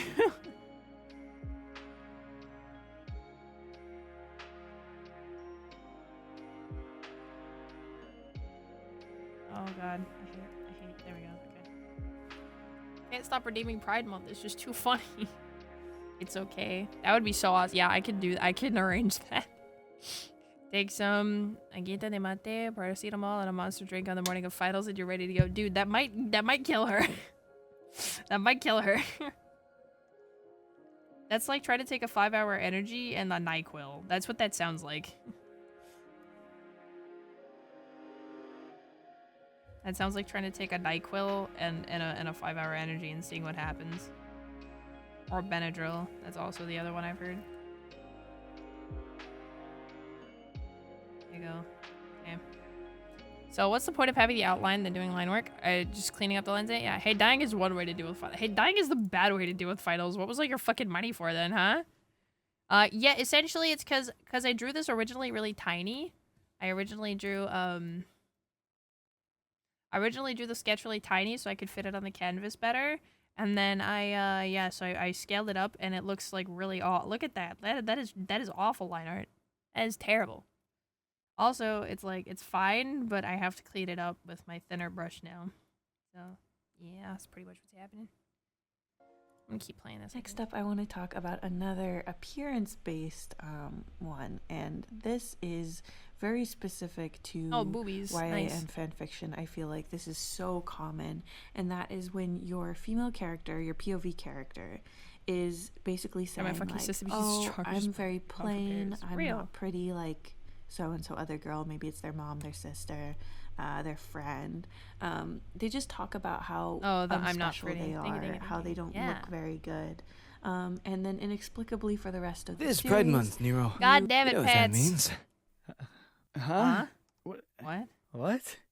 Do you want me to not kill, like, gay demons? What? So I had to keep it short, but if you want to see the full video, that is up on Twitter. I linked it in my about section, like my credit section. See people falling all over themselves trying to get this person in a relationship. Again, do your homework. I bring up Bella a lot. She's bonk. the quintessential version of this girl. Like, she just thinks that she's not attractive, and she talks about that all the time. And yet, I'm just so plain and normal. Like, we know that she's attractive because all of the characters around her treat her like she's beautiful. And I just feel like it's so unrealistic and weird to have your protagonist constantly be like this. Like, of course there's such a thing as body dysmorphia, or, you know, people can be their own harshest critics, but I think it goes to a really extreme place, and I think that it comes from this weird paradox that teen girls especially are put in, where they are really put under heavy pressure to be physically attractive. You know, it takes up a lot of their mental energy. At least when I was a teen, like, there was a lot of stress about being It's part-time online stuff. I have up to a year to finish the class so I can wander off and do stuff for a week. That's nice. Like, do you not want me to spam Pride Month? What? Oh my god. Okay, Pants, you motherfucker. Being plain. Like, you really want How to are be we almost to desirable, 150? but at the same time, guys? like, there is nothing worse Okay, sorry, I just saw according the to numbers. They need to stop society saying and media, than being a teen girl who thinks that she's hot, like that thinks that she's all that. Oh, and it seems real. like media was always trying to humble these types of girls. They were all You know what sucks? I think that teen girls who think they are all that should be all that. But they should be all that like Elle from Legally Blonde. Thank you for the 3 dailies. Not the Elle from Legally Blonde. Not the whole, yes, I am a hot bitch and I It will is treat Pride everyone Month, else like Nero. shit. Okay, You know well. what that means. Huh? What? Do you want me to not kill, like, gay demons? What? Yeah, Elle was great. See, I think girls should think that they're hot in the way that Elle thought that she was hot, which is where they don't put themselves down and they think they're pretty, but they're not a bitch. They're not making it other people's problem. That kind of like they can think they're hot. Like, don't be a bitch. Don't make it other people's problems. But you're allowed to think you're attractive. You're allowed to think that you look nice. I think that's okay. Just in case anybody needed that PSA today, it's okay if you think you look nice. You should have self-confidence over everybody else trying to put you down.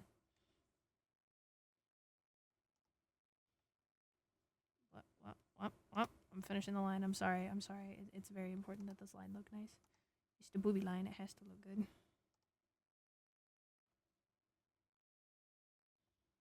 There we go. Alright, I think I did it. Shakily, but I did it. I saw that shit on Broadway too. Peak, such a great model. Absolute waifu material. Oh my god, for some reason I remember cuties. Oh, don't remember cuties.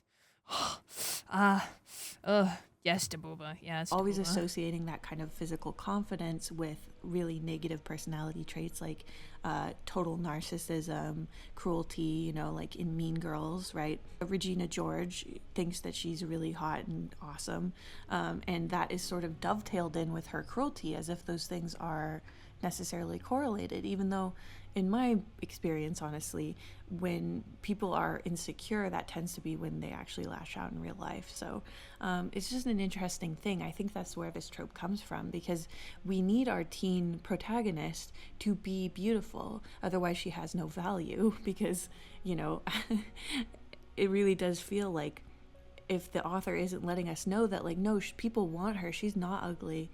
Don't worry, she's an important person who is worthy because she's attractive. But they also need to make sure that you don't think that she's full of herself. So we have these characters who have all the evidence in the world to know that they're beautiful, having to expressly tell the audience that they think that they're not. And I don't know. I mean, even book series that I really liked, like Hunger Games, fall into this. And I think that it's kind of a tired stereotype at this point. It's something that we can probably leave behind. And guess what? The whole One Direction. What? Last furniture, I have hydrated. Let's do this. Let's do this. You got it. You got it. You got it, Shuggle. You got it. It is Pride Month, Nero. God damn it. You know It what is that Pride means. Month. Huh? What? Do you want me to not kill, like, gay demons? What?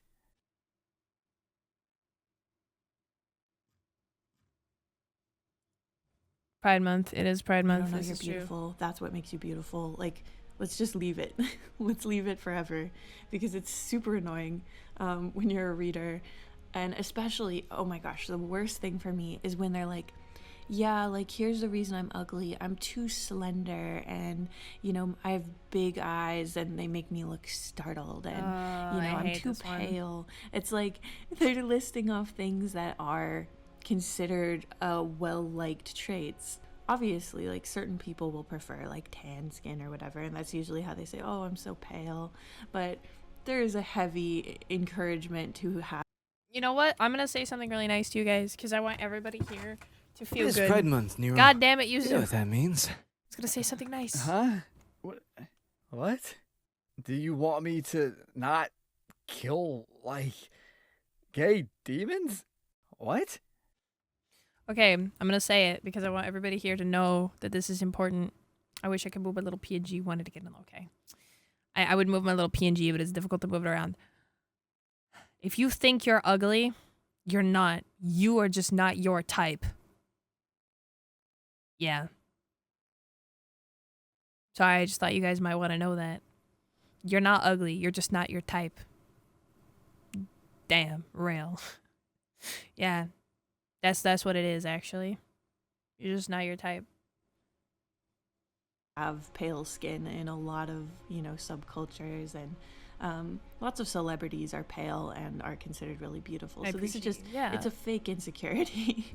It's a completely, like, they never talk about how they're insecure about how red their faces get when they exert themselves, unless it's like a cute blush, or, you know, how visible their veins are on their wrists. You know, these are things that are like it, quote unquote unattractive pale traits. It's always like, no, like my face like glows in the moonlight. It's like, are we really supposed to believe that this character thinks this is a trait that is undesirable and we should feel sorry for them because they're so pale?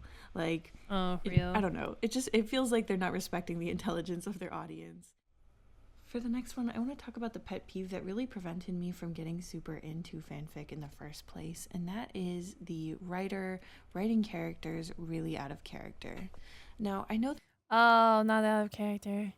Indeed, I'm so inspired right now. I might just order a Rogue Energy code using D-Ray, a discount code for 20% discount. And guys, actually, new shill, new Rogue shill. You guys aren't going to believe this. I actually have something new to tell you guys. New Rogue shill. New Rogue shill. I'm gonna make myself big for this. New Rogue shill. You guys are not gonna fucking believe this. New Rogue shill. Whenever, if you order something right now, I think within the next week, I need to check. Hang on, when did they tell me? And check the Rogue server. 1 second. I need to make sure I'm doing it correctly. Okay.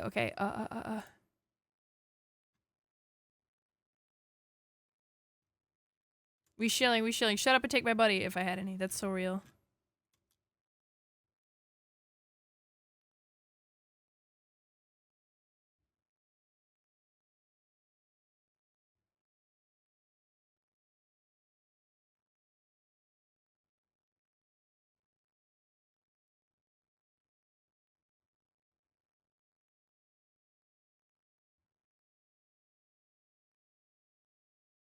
Hang on, I'm reading. I'm sorry, I'm reading.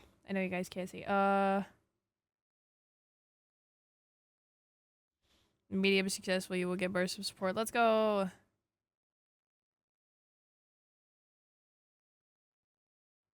So, they have stick packs now. The new 2.0 energy formula for Rogue is available for sampling in 5 good flavors. Honestly, I like basically the only flavor I haven't had is the pink lemonade. But I've had the other 4 flavors that they're advertising have a 2.0. The sour candy, the blood orange, the black cherry, and the grape popsicle, and those are all pretty fucking baller. So if you guys want to get your hands on some tasters for all of those cool energy flavors, they also have pink lemonade. They can be found in starter kits, custom packs, and a free 3-pack. Also, for a limited time, a free 5-pack will get added to every single order on the website with no code needed. They will just do it. They're also selling cans for 50% off if you use the code CAN50. So yeah, new Rogue Shill actually, if you guys were interested. Rare Cup when I have to pass a lot of sales actually. So unfortunately probably not for a while, but maybe one day. I could also just make my own cup if I wanted, but for right now I just thought the partner thing would be cool. So yeah, for right now we need to buy harder. It's like 5K, bro, like lifetime sales. Like that's a lot. So I'm just letting you guys know that you can get a free formula, like a free Energy 2.0 formula pack by buying something on the website right now. Because they announced this yesterday. $20, I can order some. With my 20% discount code and or using my referral link with... There we go. I typed it in caps because I accidentally hit cap lock. Using that code, or that link right there, or my code, DRAY at checkout, you can get 20% off. You'll also get a free 5-pack of the new 2.0 energy formula. And if you want, if you use the referral link and you want to buy pre-canned Rogue, you can also use CAN50 because it's like 50% off cans right now. So there you go. Also, for this month, I get double commissions. So if you guys buy shit this month, I will get twice the amount of money from it. Cotton candy looks baller. I will get twice the amount of money from Rogue this month, and you guys don't spend anything extra. So you can support of only $12. I'm so sorry. I'm so sorry.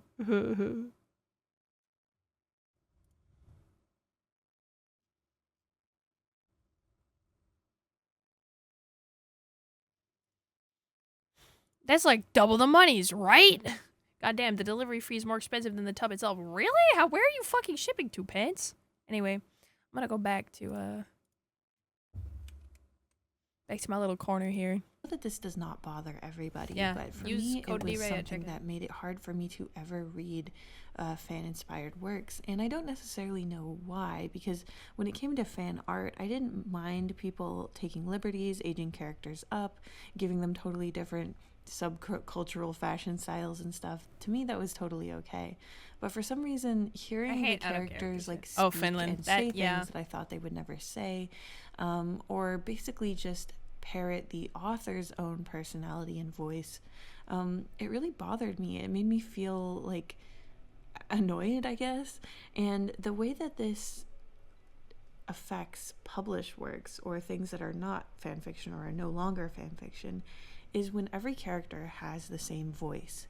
So they all have the author's voice. It feels like the author is putting on different outfits of the characters, but at the end of the day, if you look at how the characters joke around, what they think, the conclusions they come to, they're all just one person. This is something that I really notice in a lot of media, not even just books, but cartoons and...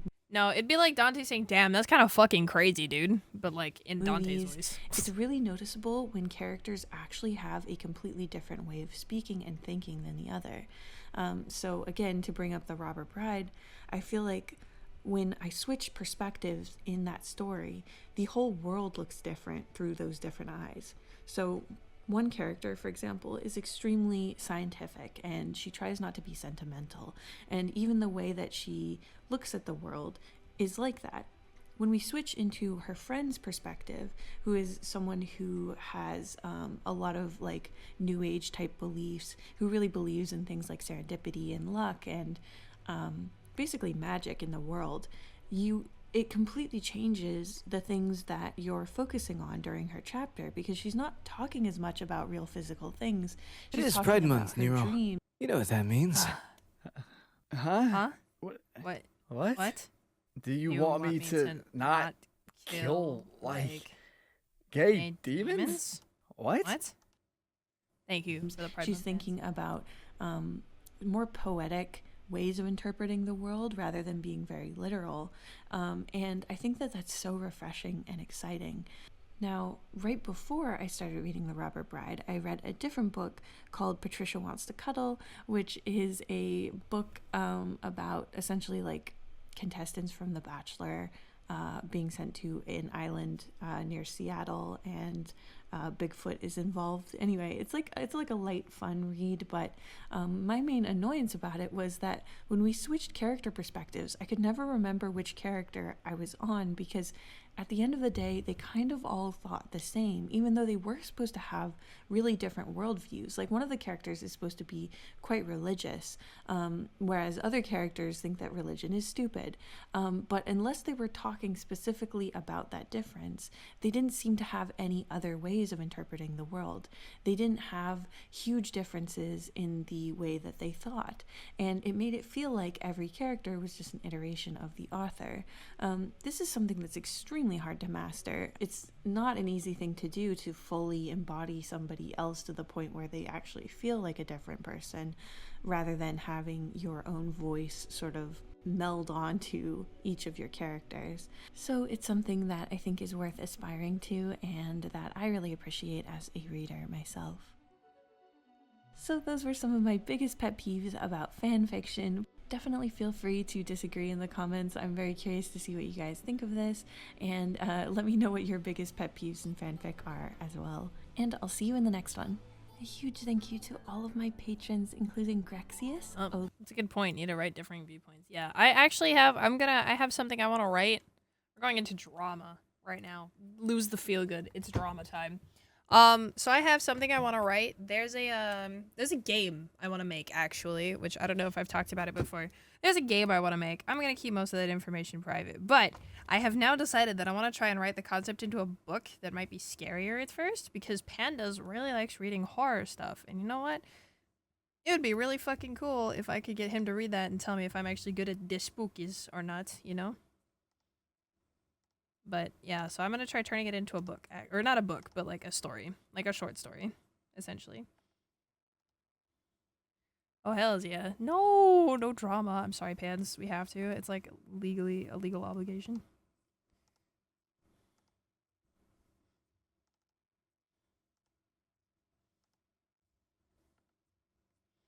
But yeah, I'm excited to try writing it whenever the hell that is. It's probably gonna be a bit before it's out, unfortunately.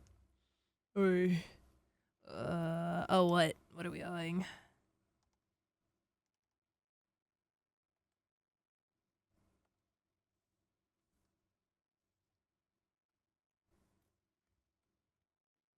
Yeah, we have drama now. Sorry. These are the videos I picked out to perceive. So.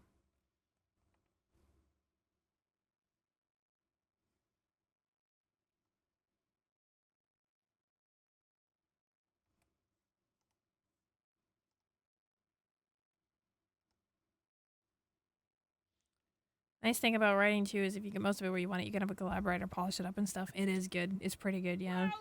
Have someone else tell you what's up. Here we are again. I'm gonna be honest with you guys. Is that a good volume, I'm guys? gonna be real honest. I have a sunburn. I have Volume? a pretty bad sunburn on my back. It's itchy. I've been writing a book. I've had like 20 pages of an outline. Oh, world building is so fucking hard, dude. Oh, volume good. Okay. Yeah, world building hard. Oh, yeah. I don't like world building that much. Okay, it's really itchy. I got an early flight tomorrow. You know what I'm saying? There's a lot going on in my world right now. But what I will say is not enough is going on for me to stop this thing. Today we're browsing the subreddit Off My Chest. Now, this is a place very famously where people come to say things that they wouldn't necessarily say at a party. You know what I'm saying? These are little confessions, things they may or may not feel guilty about, things that weigh heavily on the spirit. My husband is having a baby with another woman in a couple of weeks. The old... I'm ordering some stuff to hopefully help one It of my is Pride ambitious Month, ass. Nero. You know what that means. Huh? What? Do you want me to not kill, like, gay demons? What? What? Yeah, pretty much, Nero. There you go. That works. So hyped for your gaming story, though. I might make them one day. I still have to go to game design school. Like, I still need to learn how to make games because I don't know how to code. Quite obviously, I might be able to take care of the art and the textures and stuff because I've done 3D texturing before, too. I made my old Vroid models. So I think I'm okay with 3D texturing. I think that would be fun, but make code game hard. Ooh. classic husband Feels like it would fit into the Chilla's horror games. I feel like it gives that kind of raping vibe. the other woman. You know, I've never experienced this. We met when we were 11 years old. We grew up together. He was my first love, my first everything. Started dating at 15. We have 2 beautiful daughters. We will have been married 17 years this year. That is a long time if the divorce isn't final by September. Okay.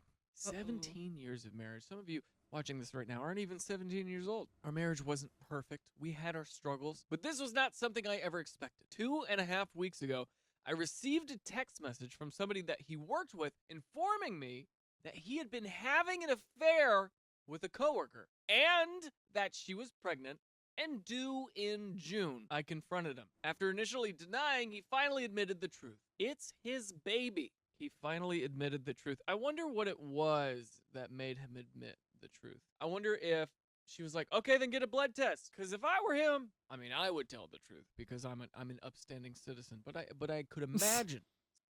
Unreal 5 seems a lot more beginner friendly for devs than ever. Definitely take a stab at it and see if you really hit any walls first. I would. If I'm remembering this correctly, I would. Except that was it Unreal 5? I think it's Unreal 5. Where's that Rev Says Desu video? I watched it. I would try Unreal 5, except hang on, I was watching this the other day, recently, like a couple days ago. That off-Kai VTubers work developer. Okay, I think it's this one. We'll get there. I'm gonna see if I could find the image. Unreal 5, yeah. So the game is clearly in great hands, but they talk about Unreal Engine 5 is trying to be woke as fuck right now. And when I say that, I mean that in the nicest way. Look at this. I don't know if you guys can see that very well. Let me move this. Let me move this so you guys can fucking see it. Let me move it so you guys can see it.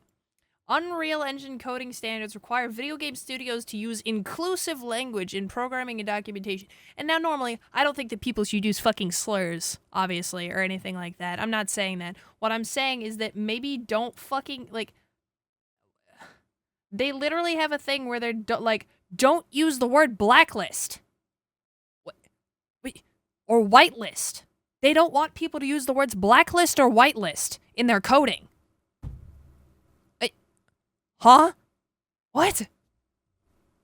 And besides, I'm gonna say that their alternatives for blacklist and whitelist sound somehow even worse. Deny list, block list, exclude list, avoid list. Shut your dumb ass up. Good lord. Blacklisting and whitelisting has been happening for like ages, and like, we're gonna try that, changing that now. Also, okay, I don't know why there would ever be like, because you guys can't see that, it says slave down here. I don't know why anybody would name anything slave unless it's like the character, because you're doing like a fantasy world or something. The master text, the master list. Why is that a problem? That just means everything. Why is that a problem? Slave is encoding. Yeah, but I'm like, I don't know that. But master list. Master slave. I'm just like, why would you need to change back? Like, master list, master file, anything. Like, why does that... It's the thing over everything. Computers. Yeah, I believe that, but they're trying to change everything. No, it's hardware. Oh, okay. Hardware. Oh my god, the Silent Hill 2 remake, and so after the trailer, I have hope. It needs some fixes here and there, polished models, but they can actually be trying. Other than that, Konami is still with their shit like 48. Dude, okay, this is handled by the same people. It's Studio Bloober, bro. Like, I don't think... Anyway. Yeah, like, I saw this and I'm like, there's no fucking way. So I would try Unreal Engine 5, except I don't really know if I want to anymore. You know, it's one of those where I'm just like, do I want to? Do I want to try that? Here, I'll make this a little bigger, maybe. Like, I'm just... Thanks for the heads up. Yeah, that's BS. I'm like, it's the kind of thing where they'll, like, take your license away or something. Like, they can legitimately, like, spy into the shit you're typing, I think, is what they're saying. And I'm like, what the fuck? Hello? So, yeah, that's weird. I don't like it. Don't appreciate it. Somebody who's left. Also, Unity's fucked too, because they want to charge people per game sold. What? I was so optimistic about the generative terrain too, yeah. Well, Unity also wants to charge developers per amount of things. Is booger AIDS? What does that even mean? Yeah, so I'm just like, wait, everything is just fucked nowadays. I think I could just go back to RPG Maker. I think I should just go back to RPG Maker and make, like, pixel top-down RPGs. Rick and Morty Rev. Okay. Yeah, I think I should just go back to RPG Maker and do, like, pixel top-down RPGs. I should just go back to that. Spend the $80 on the fucking program and just do it. If I have multiple workstations and one sends out jobs to other workstations to ease the load on the others and speed up the job by rendering multiple at a time so that the primary computer is the master and the secondary ones are slaves. Okay, that makes sense. That actually checks out. Thank you, Skylar. I appreciate the explanation. I would not have known that, because I don't have to work with multiple machines, usually. Oh yeah, Unity did that stuff with their new CEO, was the one who the EA dude wanted to charge dollars for in-game bullets. What? What? Ah! Oh my god, this is worse. It's like you have a free weekend, your Unity game is still charged per download. Yep, and people would lose money. Like, they even charge people whose games are free by default. They make no money off the game, and they're still going to get charged. What? I do not understand. Anyway. Less of... I mean, fun fact, you don't need to code anything to use Unity 5.2 if you only use blueprints. Ooh, real. Small indie devs are fucked. It only hurts non-corpo. Yeah, but they don't care. I'll just go, everybody, okay? We should go back to pixelated games, and we should go back to RPG Maker, and whatever the fuck was used to make Doki Doki, because that was like a free software too. We should just go back to those, and those should be the games forever. Yep. Try to make an FPS in those. Make my own engine. Real, you should. Ren'Py, yeah, Ren'Py. I think they used Ren'Py to make the Light the Way VN. With blackjack and hookers. Yeah, that sounds good. I love that one. Make my own engine with blackjack and hookers. I feel like that's what Sieve did. They're like, we're gonna make our own Trello with blackjack and hookers. Except it's just better. So yeah, you know what? Let's go back to Renpy and RPG Maker. Just deny until you die. It is 11:11 p.m. Make a wish, fam. I wish the sunburn were gone. I'm very happy I went to the beach. I love the beach. I actually don't love the beach. I really dislike the beach, actually. It's been a blur. I've kicked him out, and I'm looking into my options for a lawyer and programs available to me. He's the breadwinner by far. Oh, I see. Okay. I don't know how I'm going to make it through this, but I can't stay in a relationship with somebody who has disrespected me in such a way. Yeah, I think it's safe to say VTuber Game Engine, we're making it happen. Let's you've go. Been married to for 17 years, Only for visual having novels. a This is baby true. with a coworker. Yeah, I think it's safe to say that's somewhat disrespectful. Huh? We can go back to making roguelikes. Let's do My that. daughters are crushed. You have kids? Oh, God. I've gotten them both into therapy. They don't want any contact with him at this time, nor do they have any interest in meeting their half-brother who will be born shortly. At least it's a boy. I don't know. Am I allowed to say that? I don't know. Oh, surprise microphone. I'll put you back.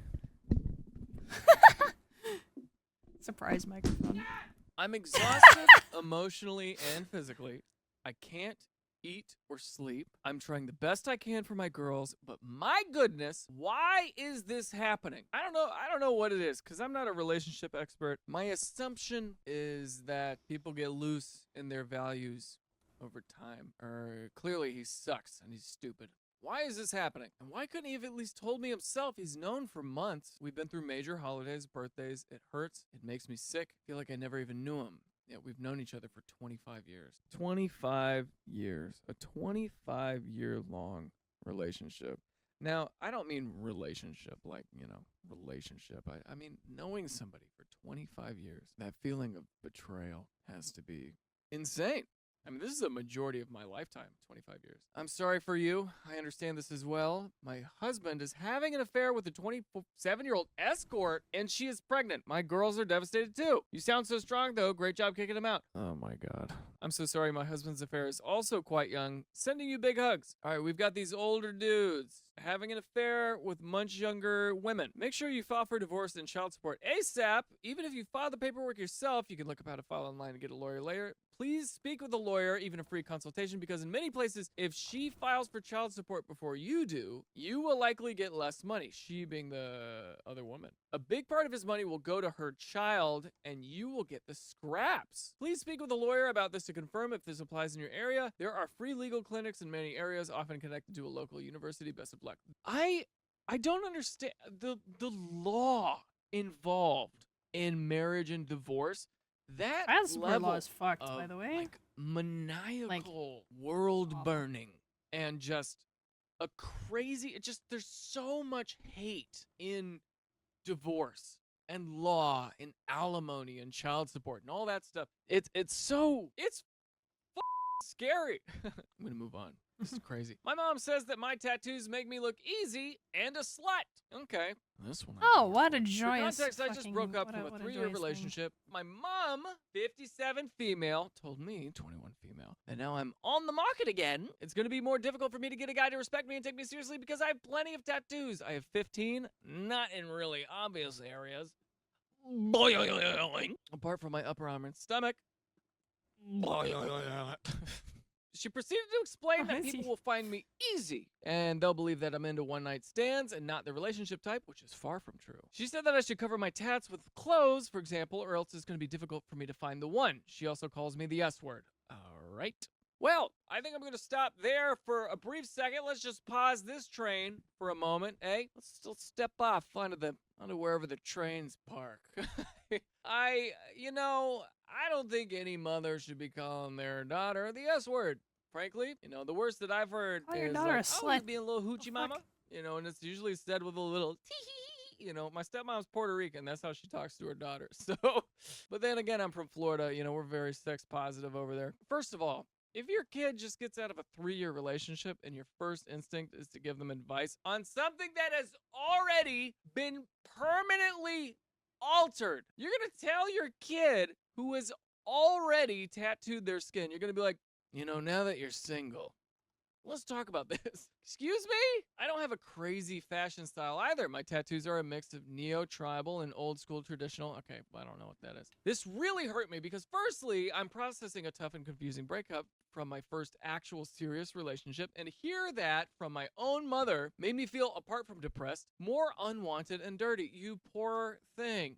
Move. It sounds like you're in the UK or New Zealand or something, or wherever they say mum, but move to LA. You'll be fine. You will be just fine. I promise. I promise you. Or anywhere in the US, really. I don't know. Maybe there's a different tattoo culture in the UK than there is in the United States. Here in the States, nobody cares. Nobody's gonna care that you have tattoos. You know, my father is absent from my life, but I feel like he'd say the same things. Why? Why give him that? Why give a ghost, for lack of a better term, negative things to say? They're already a ghost. You know, I'm not saying he's passed. We don't know the situation. I feel so bad for you, Electronic Tour 9509. The fact that she gets to say this while I've been accepted to med school with the scholarship while co-owning an online shop and doing yoga and ballet pre-professionally. Okay, wait, hold on. Pick a lane a little bit, because you're going to med school with a scholarship. That's amazing. Co-owning an online shop. Co-owning is interesting. I want to know what that's about. And doing yoga. So you're going from medical school now to co-owning an online shop. What does that mean? What does that look like? And then you're going from there to like doing yoga. Doing yoga is just like a thing you do. You know what I'm saying? I mean, unless you're teaching it, which is fine. But like you're just doing yoga and ballet pre-professionally. I'm a little concerned about where your priorities are here. Just being accepted to med school on a scholarship is a huge win, all right? What is pre-professionally? Isn't anything you do without getting paid for it pre-professional? I'm not trying to be mean. I'm not. I'm just, I just think you're flustered. I think you're flustered and you've lost sight. You took your eye off the ball here for a second. Never heard of bravo in my life. As of recently, I'm lacking self-confidence, and this comment made me feel even worse because it's my own mother and she must know better, right? Please give me your unsolicited opinion. Well, the irony here is that you are soliciting the opinion. I personally would never correlate a person's tattoos with their sexual preferences, etc. What do you think? No, that portion of it where she's saying, you know, you're easy or a floozy or whatever, like weird language that a 57-year-old mom would say wherever you live. I don't know what the hell that is. I mean that's just rough and silly and useless mouth flaps towards you. You know what I'm saying? It's not helpful. It's not beneficial. It's a different time. It's 2024. You're 21, for God's sake. You just got out of a relationship. Do whatever you want to do, frankly. Do whatever you want to do with your time and your body. To be fair, everybody watching this right now, like, look, I'm not just take advice from people if you want it. Hedonist, okay? I'm not saying like put yourself in dangerous, precarious situations. I'm just saying you can't live your life based on what other people are setting out for you, because you have been accepted to med school with a scholarship. You have your path.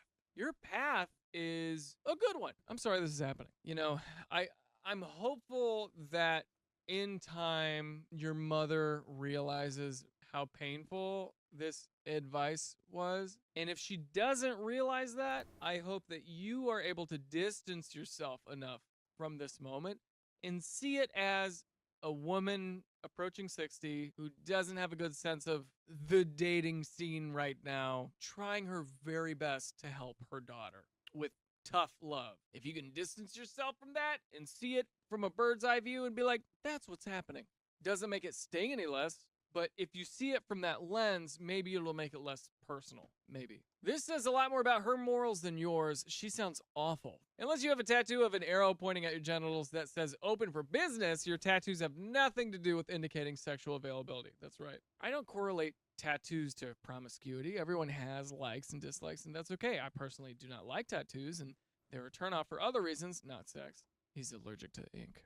But I am one person, and there are many who will like your tattoos or not mine. That's very true. And yeah, it is a preference thing. I mean, you know, it's a generational thing. Yes. Old people think tattoos are deviant and rebellious because they grew up in button-down conservative homes. I will say, like, my mom never had tattoos for a majority of my life. And then one day I saw that she got a tattoo. She got a tattoo right here on her arm. And it threw me. It threw me off because I've never seen her like that. I've never seen her arm like that. And as humans, if you're used to seeing a patch of skin that is clean and clear, and then suddenly you see the very same patch of skin on a loved one, and it's different. It's alarming, right? It's like, oh no, you were wounded. Or like, oh, something's changed. I think evolutionarily, we're like, oh shit, is that a rash? You know, but when it's a loved one and you have that context of what they used to look like, it just takes a second, and then you shift into it, and you're like, oh, okay, yeah, I see what it is. I see the art that it is. I see what it represents. And my mom's tattoo, it's a beautiful tattoo. You know, it means something to her, and therefore it means something to me. Does she know what these tattoos mean to you? I'm sure you've had that conversation before. I'm just hopeful she opens her mind, to be honest with you. Oh, boy. Here we go. I catfished a guy online. Not my proudest moment, but this happened years back. I was 25 years old and was talking to this guy named Evan, not real name, on a hookup app called Pure. I've never heard of this before. What is Pure about? I know this app is trashy, but I just wanted to hook up and have fun. You don't show your faces, but then you can send each other photos of yourself when talking. I matched with Evan and we had a great conversation until he asked to show my face. I mean, we had chemistry and did some sexting. He saw my face and immediately unmatched me. Yo, that's rough, homie. That is rough. I was livid. I was determined to find out his name and who he really is, going against the app, I see. I changed my ad on the app and matched with him again. This time round, I pretended to be someone else and refused to show a photo. I eventually found out his name, and turns out he has a wife and a baby on the way. What an ass. I ended up typing, hi, Jesus Evan, Christ. to freak him out. Yeah, you got him. You definitely got him. Too long didn't read. I was a petty woman and wanted revenge on a dating app. Let's see. What do people think? Was this person in the right to do that? To enact a little bit of revenge on an app that is A little bit of purely tomfoolery. designed to be shallow? Probably. Yeah, I think so. Should this guy be on there with a wife and baby on the way? No! Of course not! Y'all are weird, man. Everybody here take a cold bath. Everybody here do the ice bucket challenge on yourself in the shower. This is a mess. I don't know why, but this is funny and good for you that you got your revenge. Also, most of these apps are swamped with married guys. I don't know why. How the are you going to be married and be on these apps? Speaking of, actually, I saw that Ashley Madison documentary. Remember Ashley Madison, that website that's like Life is Short, Have an Affair? I saw First that of all, too. that's I saw crazy. that too. Second of all, Ashley Madison is still a company, and they have 70 million members of people who are just on there to cheat. They're just there to cheat. That's crazy. How? How are you going to be on an app while you're married? Do you assume there's no internet? Do you assume that you don't have friends on these apps who know your personal life? Y'all need to stop thinking with your genitals. I miss Europe. Ooh. Yeah. I'm Swedish and immigrated to the U.S. almost exactly 10 years ago. Missouri, specifically. Well, of course you miss Europe. You went to Missouri. Of course you miss Europe. You went to Missouri. People in Missouri want to leave. Do you know what I'm saying? I'm not even going to finish reading this. The mistake is right there. I don't want to know what the comments say. I want to. All right, let me see the comments. Somebody's got to say something about Missouri, right? Yeah, you picked the crappiest state to move to. Get out of here, bro. Yeah, no, that's your mistake. I don't care who you are. I accidentally stole $300 worth of groceries. What'd you take? 2 cartons of eggs? Am I right? Topical humor. Eggs are expensive. I had just gotten off of a long shift at work and needed to do the monthly big grocery shop with my husband, who also just got off of work. I don't know why that this is gonna. It does though. Can you explain it to me? I can't explain it. I had just gotten off a long shift at work and needed to do the big grocery stop with my husband, who also just got off work. I feel like this is like a Hannibal Buress type of sentence. We got to the big chain. I'm gonna read this whole thing like Hannibal Buress. Hold on. We just got to the big chain grocery store, filled the cart with what we needed about 45 minutes time. Just got to self-checkout because they only had 2 cashiers working, scanned all the items as my husband was bagging them. Dug for my car keys that I put in my purse. We smiled at the self-checkout employees and said goodbye as we tiredly walked out to our car. This is really funny to me. About 5 hours later, we finally hopped into bed and tried to fall asleep. I always struggle with falling asleep because my brain has a hard time shutting off, but my husband usually hits the pillow and is out cold. So I'm lying there as random sleepy thoughts and dream-like images flash through my mind. Here's what's interesting. That's called hypnagogic imagery. Hypnagogic imagery. All of a sudden, I jolt up in bed and shake my husband awake. Good. If anyone's seen the movie Home Alone and the mother is thinking that she forgot something and she's going through her list trying to figure it out, and then she finally screams, "Kevin!" Well, my husband woke up to me screaming, I forgot to pay for the fucking groceries. We ended up taking pictures of the barcodes of all the items we bought and the amount of each item we freaking stole so I could run back to the store with my pictures. Thankfully, the lady at the service desk was very understanding as I frantically apologized for showing up at 10:30 p.m. at night with pictures of all these stolen items on my phone and only my word to go off of that I didn't leave anything out. I think my red face, shaking hands, and teary eyes clued her in that I was genuine and felt terrible. So now we always make sure we grab a coffee bag before a big shop and make sure we actually have a receipt in hand before leaving. For some reason, I hallucinated coffee bag here for a second. I thought there briefly for a moment just now. You saw me briefly consider the fact that maybe some people drink coffees straight from a bag. I bet the woman who was very understanding. She would have been like, you could have just gotten away with it. But here's the thing. Big chain grocery store. I heard a rumor that if you're stealing little things from Target, which is way harder to do nowadays because you have to ring a friggin' button to have them come up and take your stuff. I heard somewhere that if you buy stuff from Target and you steal a little thing here and there, they have so much surveillance on you that they're just waiting to tally up a certain amount. I think it's like over $1,000 or something. But once they realize you've stolen over $1,000 worth of merchandise, they're going to hit you with like a misdemeanor charge or some like pretty... What the fuck? Elevated charge. So just because you're getting away with it now does not mean you're getting away with it. They're just waiting to really get your ass. You know what I'm saying? I think the only time I've ever stolen something was accidentally, and it was at an airport. Okay, I was at an airport and I paid for like a bagel and a water, but I never paid for the water. I just paid for the bagel and I grabbed the water and I assumed that she saw that I had the water in my hand and I just kind of assumed it was paid for. But then I'm sitting down, I'm eating the bagel, I look at the receipt, the water's not on it. I look at the water, I look at this, big old area with a bunch of waters, and I'm like, I'm not going back in line to spend $4 on a bottle of water. One of my old science teachers told us how he did the same thing. He said he just didn't go back to that shop again. That's the thing, right? If you want to have your familiar places. You want to feel safe and comfy. When I was a kid, my mom would frequent the local neighborhood Walmart, and one day, after yet another terrible day of being a bus driver, she zombie walked into the store to get groceries with us brats bickering and fighting behind her. She got all the groceries and just zombie walked to the car, skipped past the checkout. All of a sudden, a cashier came running out and said we didn't pay for groceries. My mom was so embarrassed. It was terrible. The lady said she sees my mom in there all the time and that to not beat herself up over it. People are tired, man. So true. Yeah, being tired is a hell of a thing. Mistakes happen and you say, hey, you didn't pay for XYZ, and oftentimes they'll apologize and pay for them. Shit happens. Life is hard. It's 12:15 a.m. right now, and I have to get up for a flight in 6 hours. I'm tired. What the fuck? But does anybody care? No! My boyfriend is actually hot. Imagine that. Imagine dating somebody and they feel the need to go on Reddit and be like, bag me a hottie. That's exciting. I've never had a boyfriend other people find attractive before. I'm the friend who's known for having an interesting taste in men. So imagine my shock when every single person I've shown a picture of my current boyfriend to has said, wow, he's cute.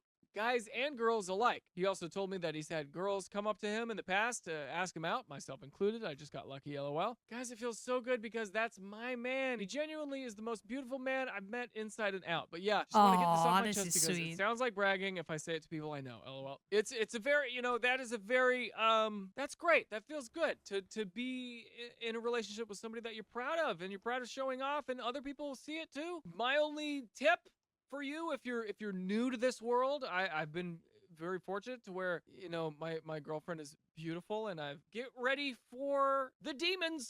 The demons in your mind. Get ready for the demons in your mind. Not the demons. Because if you think that he's really hot, other people are also going to probably think he's really hot. And of course, women are coming up and... Oh, ads! Shit! My bad, I wasn't paying attention. Words time. We're going words. Sorry, gamers.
Damn, we really not gonna pass this one.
It's words time.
Anti, anti, A-N-T-E, anti, anti, anti.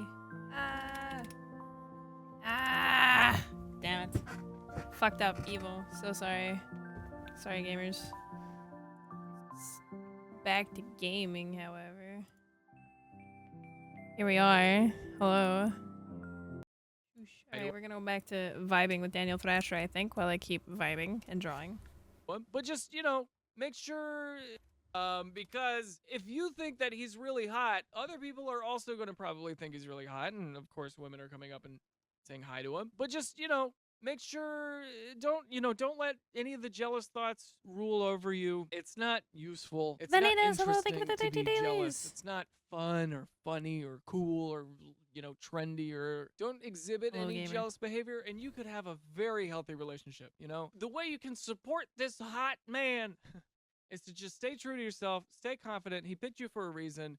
Good for you. Have fun. That's all I gotta say. God, I love this because me too. My boyfriend is always doubting himself or saying he should change parts of himself, but I still drool over him like it's the first time I met him. I swear to God, he was carved by the gods. There's nothing I don't love on/about that man. All I can say is my man, my man, my man. I'll die behind him. I love that. Oh, I love that. I love. You wouldn't know this by looking at me, but I'm a lover boy. A lover man, a lover gentleman, people who support each other sincerely, people who not just hype each other up, but like sincerely are like, this is my person. That is so cool to me that human beings Hello, Rhea, how do I draw? Let's do this one. Yeah. I helped an old lady struggling to carry her groceries, and well, nobody will probably answer this. Ha! Joke is on you, okie dork. Nobody will probably answer this, but I feel I need to let it out somewhere because I am tired of this, and whoever takes this time to read, thank you. I, 24 female, went to the grocery store to buy some food, and before I could enter, I saw an old lady struggling with her heavy grocery bag and cane. So I approached her and asked if she needed help. She smiled and agreed. Well, that's very nice. Good for you, Okie Dork. So I did. I grabbed her stuff, gave her my arm to walk slowly back to her place. She asked me something I didn't understand because I don't speak well her native language yet, not English, since I am a foreigner student. She changed her attitude completely. She stopped smiling and making polite talk. I tried to tell her a bit about myself and my country, and she just said with an uncomfortable expression, there are a lot of my people immigrating around here lately.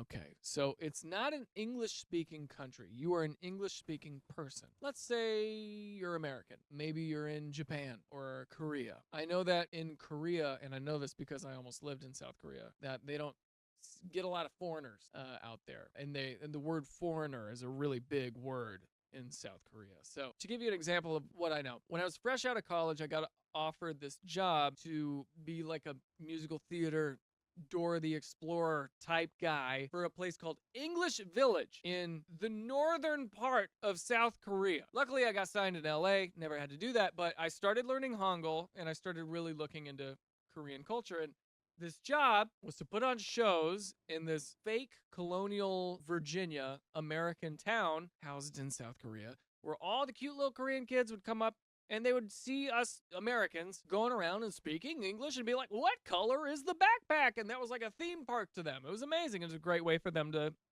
be immersed in an English-speaking town. So there are some places where foreigners like us, Americans, are unusual. This lady is frustrated and she is not excited about where you're from. And she says there's a lot of your people immigrating around here lately. She was happy to accept your help when she thought you might have been one of us, one of us, one of them. I just stayed silent for the next 20-minute walk. Once we arrived, she just said to leave my bags on the door and leave, not even a thank you or even a smile like at the beginning. Wait, so you walked with her? You carried her groceries for 20 minutes? That's like a mile, right? Honestly, it bummed me out since every interaction with any native from this country is almost the same. Once they realize I cannot maintain a fluid conversation in their language yet, how am I supposed to practice if they don't give me the chance? I think it's France. I have to find out. I have to find out right now. This is not allowed. Paris! It's France! It's France!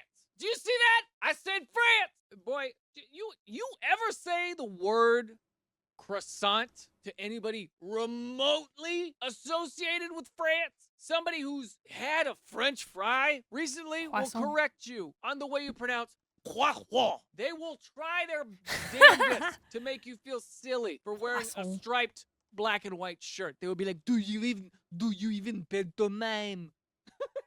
I'm not gonna lie, I was in France last year. I had a good time. I had a pretty good time. And actually, also, a couple of people from France stopped me and when I was at a restaurant and knew who I was. So if you're watching from France, what up? It is frustrating and it is so hard to find someone genuine and nice here. So today I went back to the store and guess who was there? The old lady struggling again. Whoop!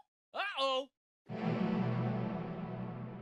You don't have to let her struggle this time. I looked at her and she literally walked the other way around. Like, lady, what the I don't know. I'm tired of trying to be nice and being treated like I don't exist. Don't go out of your way. Yeah, don't go out of your way. You know what? You are not going to convince people to change their ways. You're not gonna do that. You're not gonna convince them to change their belief system. Do your best to take that Pimsleur course, learn your Francois. Okay, learn how to say croissant. Okay, perhaps she's just a bitter old asshole. Maybe, or maybe she's French. This is a reflection of her, not you. She's struggling and doesn't have room in her heart. What is she, the Grinch? She's miserable and scared. Okay, I'm not gonna sit here and pretend that that's the case. Sometimes old people just be grumpy. All right, it doesn't mean you miserable and scared. She might have a sexy man back home she's trying to get to. You know what I'm saying? Who's sleeping right now? Cause she just rode that. This looks primo. Hi. You know what I'm saying? She's about to Which part? get on with that. You cannot assume that she's miserable and scared and struggling, doesn't have room in her heart. You know, sometimes old people just be grumpy, man. That's okay. You tired. That's all you can do. Don't take it personal. I think this person meant to say You tried, but they're probably also tired. You tried, that's all you can do. Don't take it personal. Next time you might help someone who would appreciate your kindness and say thank you. You Looks might very just be a nice. person Thank who you. doesn't Your know those cooking, words. I appreciate Never it. let those bitter people change you. That is a beautiful approach to life. Don't let them change you. You know what I'm saying? If you know deep down what you're doing is right, and you do it regardless of feeling the need for other people to congratulate you on something or be negative towards you about something else, you know, you have integrity. You're doing the thing that you know is right, regardless of outcome. And I think or regardless of judgment or regardless of praise. Now, I'm not saying that you did this just for the applause. I'm definitely not saying that. I think, I think you're doing much more than a lot of people your age and my age would do. So keep that spirit, keep that optimistic spirit. Eventually, you're going to run into somebody who understands what you're trying to do, understands your intention, and likes it and honors it. And that person is somebody you call a friend. You just made a friend. You just made somebody with similar interests. And that's what life is all about. Connecting to the people who get you, man. Sometimes people don't get you, and sometimes they do. And eventually, you knock enough croissants around, you're going to find yourself a good Frenchie. What am I even saying? Is it over? Damn. Fucked up. Alright. We have the last video, which is Funky Frogbait making me giggle for like 13 minutes straight. I hope you guys enjoy it because I love Funky Frogbait a lot, and I'm trying to cook on the art. Probably gonna end soon after this video because I have to go to showering and sleep-ish soon, sort of. So yeah, we're probably gonna do that eventually. Yeah. So we just worked on line art the entire time. I pulled up 4 things and I'm not even working on any of them. Let's go, because I have this that I could have been working on, but I choose to work on line art. So we're gonna keep line arting, and let's look at the toxic boy moms of There's TikTok. nothing as powerful as a mother's love, except maybe steel reinforced concrete. But what happens when that love is twisted into something different? Something much darker.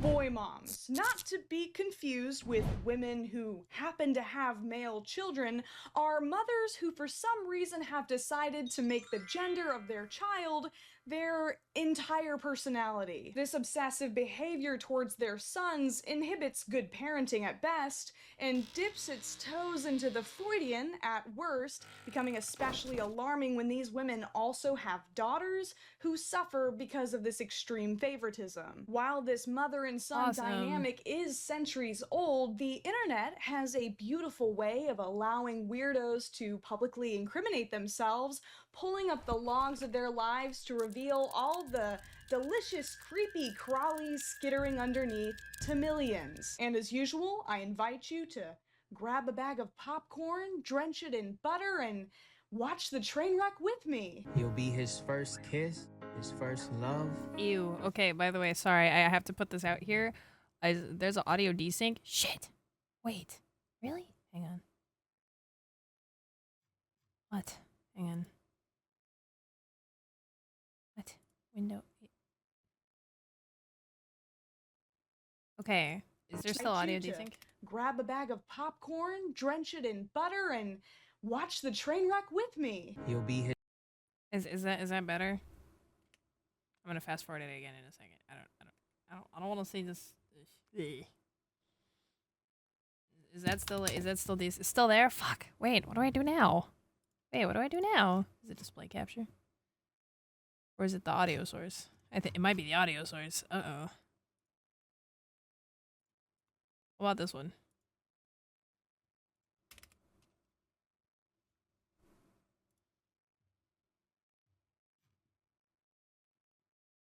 You guys can't even hear. Why is it not working? Hello?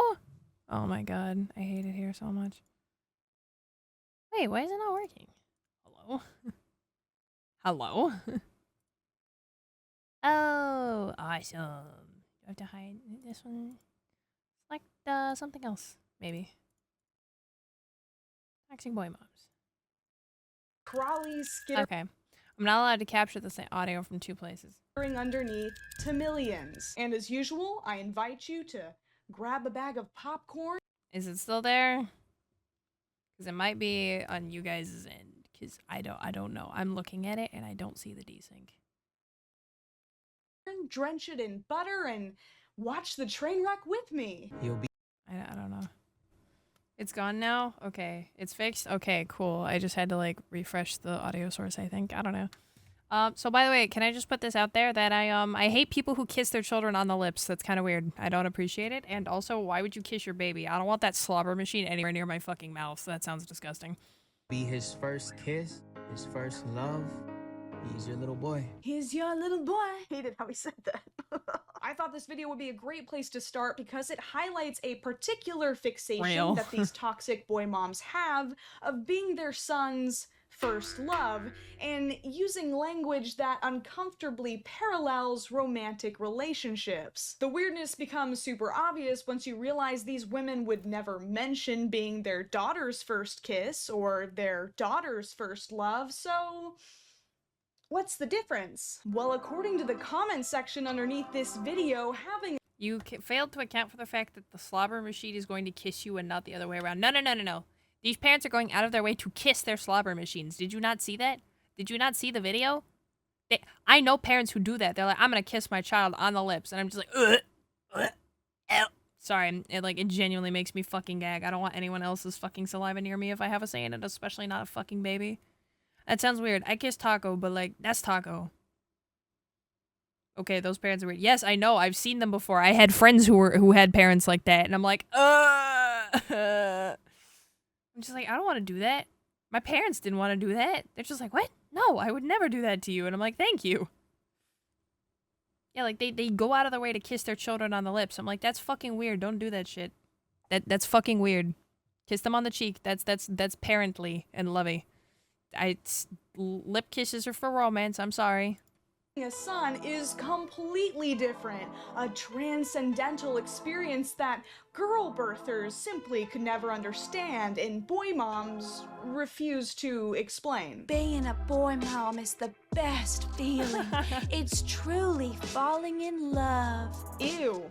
I mean, interesting perspective. There's just something different about raising a boy heart. Can't explain. No, please do explain. What's so different about it? I and the local authorities are incredibly curious. I love Funky Frogweed so much. So funny. I did it right, you didn't. I'm so happy for you. Was I your I hope I was good motivation for you. I hope I helped. I hope I helped. I hope I was helpful. I and the local authorities would love to know.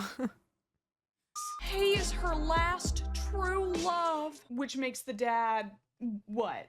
The matchmaker? Channeled you and Migu, the ex? yes. Last true love? What are we talking about? I have a little boy, and I always thought I wanted girls, but having a baby boy?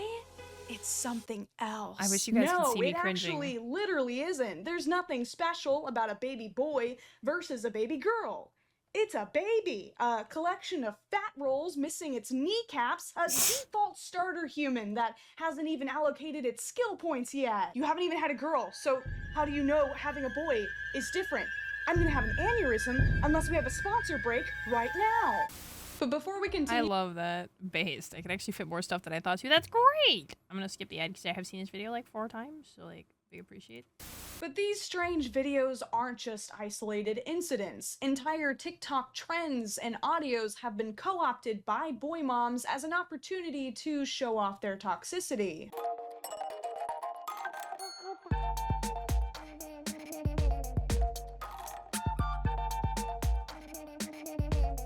You need to follow him on YouTube. Yeah, Funky Frogbeat is great. It says I'm not subscribed, but that's because I'm watching on my my YouTube, my Rhea YouTube account, which means that my I'm subscribed on my personal. I'm subscribed on my personal.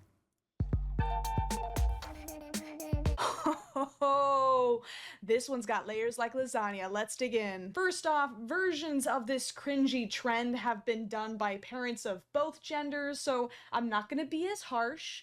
But I also have to take off points for creativity. There are so many assumptions being made here. First off, that it's the wife's duty by default to do the cooking. These mothers are training their sons to be judgmental food critics to make sure their spouses can handle the daily responsibility of feeding them as well as mommy did. Maybe your future daughter-in-law can't boil water, but is a wonderful, loving partner. Maybe your son wants to do the cooking, but there's no room for that within these rigid, traditional standards for wives, and mothers like this devote their lives to setting the bar out of reach so their sons stay attached to them. There's also the assumption that relying on pre-prepared food is somehow a horrible personal failure for a woman, as if women can't get tired sometimes and just throw something in the microwave. Like, come on, do you think your precious prince is too good for frozen pizza? Thoughty daughter? Hello? Damn. You are literally making assumptions about the promiscuity of a woman that you not only haven't met yet, but who is currently, hopefully, still a minor. You're shaming an imaginary person and getting mad about it. Shall I fetch your pills, milady? There was a wonderful response to this trend, with TikTok users recording themselves teaching their sons how to cook So they can for all much eat. better reasons. To provide them with basic life skills so they can feed themselves and their future families, as well as destigmatizing cooking as women's I work. love that, Dad. Of course, I probably don't have to explain to you what this tangling of wires between romantic and motherly affection leads to. Viewing their sons' future partners as competition. This is how you get bizarre Family cooking trends is so where wholesome. It mothers is. post I themselves. think everybody should at least learn how to cook, even if you don't like it, even if you're not good at it. You should attempt to learn how to cook. Because I don't think I'm awful at cooking. I just don't like doing it because it's a lot of mental effort for me right now. But hopefully that will change. Hopefully I'll get better at cooking, and then it's less mental effort for me in the future, right? But I think everybody should at least learn how to cook or learn things about cooking. So at least you know something. You should. I think ignorance is a sad thing. I'm just like Gyokyo from Apothecary Diaries. Gyokyo-hi. I'm just like her for real, because I think being ignorant is sad. Being ignorant is like, it's so saddening. You should learn things. You should be aware. You should become part of the world. Motherfuckers posting their children on socials has always made me, oh, it's so upsetting. I don't like that. Don't post your kids on social media without blurring their face, please. I mean, like, maybe you can post baby photos, because, like, kids do change a lot from when they're a baby, but I don't really fucks with that, honestly. This particular angle is very cringe. Oh, for sure. For sure. Lip-syncing love songs to their 8-year-old children. All right, this is that one. It is Olivia Pride Rodrigo Month, song Nero. that goes like, You know what that means. Huh? What? What? Do you want me to not kill, like, gay demons? What? What? I have hiccups. Oopsies. Their 8-year-old children. All right, this is that one Olivia Rodrigo song that goes like, she is beautiful, she is kind, she probably gives you butterflies. I know you're happy, but not as I can't. Okay, you know what I'm talking about. This is a song about hoping your ex never finds someone who makes them as happy as you did, which is already kind of weird. I wish I had the memory eraser from Men in Black so I could just wipe myself from the minds of all of my exes. But to sing this song to your son, joking that you hope they are never as happy with a future partner as they are with you? Yikes. Yikes, I say. How can you think this way and still claim that you love and want the best for your kid? But this isn't the only track that toxic boy moms have hopped on. Oh my god, more copyrighted music. Okay, please don't be in love with someone else. Please don't. Wow, this is creepy. Once again, ew, weird. Because these women have blurred the line between romantic and parental love, they see their sons' girlfriends as replacing them and their sons' relationships as a breakup. Not only that, but if they've done their job right, their sons will also compare their wives to their mothers. Not in the developmentally normal, my parent of the opposite gender informed my expectations for that gender way, but in the my mommy used to cut the crusts off my sandwiches, why aren't you way. This is also tied to men being socialized to think of their wives as caregivers rather than equal partners, which blurs the lines between mommy and wife even more. Which, if you're an adult and you want to blur those lines with your also adult wife in the privacy of your own home, That's great, I just don't want to know about it.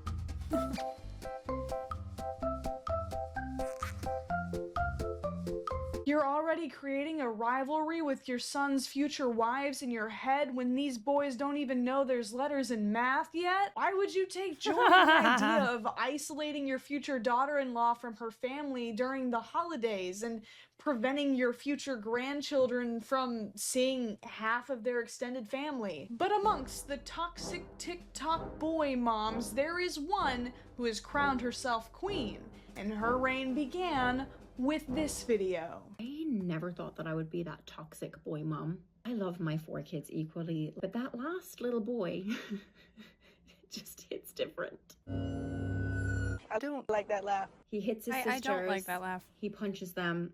I'm like, maybe he's having a hard day. Oh, I see now what she meant by hits different. She meant his hits go unpunished. Now, how many hard days is your son allowed to have before he has to stop using his sisters to train for the UFC? If you think siblings don't notice favoritism, you've never had siblings. If my mom split the last piece of cake between the 4 of us, and one of the slices was 0.5% bigger than the others, somebody ended up in a headlock. Your kids will definitely know if you have a favorite, and you're gonna raise an emotionally stunted son and very resentful daughters. So when I think about my daughters getting married, I get excited, right? Planning their weddings. When I think about my son's wedding, I want to cry. Oh, no. This sounds like something you should talk to a therapist about. Yeah. I'm not licensed to deal with this shit. For a lot of these women, this intense and situationally inappropriate affection that they pour into their sons is a way of seeking fulfillment in areas that they feel that their male partners have failed them. Literally raising a replacement for their boyfriend or husband. And if you think that that's a stretch, just watch the next 2 videos. And my man, thank you to my man. To my man, thank you to my man. Remember all the things that you and I did first, and now you're doing them with her? Remember all the things that you and I did first? You got me like this. Ah! Freud flipping a fritter in a frying pan on a Friday afternoon. What the hell did I just watch? On a Friday night, yeah. Spell it out for us like it's a goddamn spelling bee.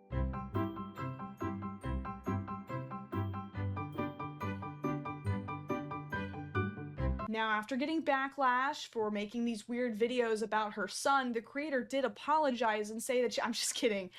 She actually leaned into it more aggressively just to make people upset. She quickly realized she could turn this toxic boy mom behavior into a rage farm, and she tilled that soil until she got a nice crop of views and angry comments. When it comes to toxic boy moms, these weird jokes and possessive behaviors don't magically go away when their sons grow up. You see, the monster mother-in-law is the final form of the toxic boy mom evolution, the final boss stage, so to speak.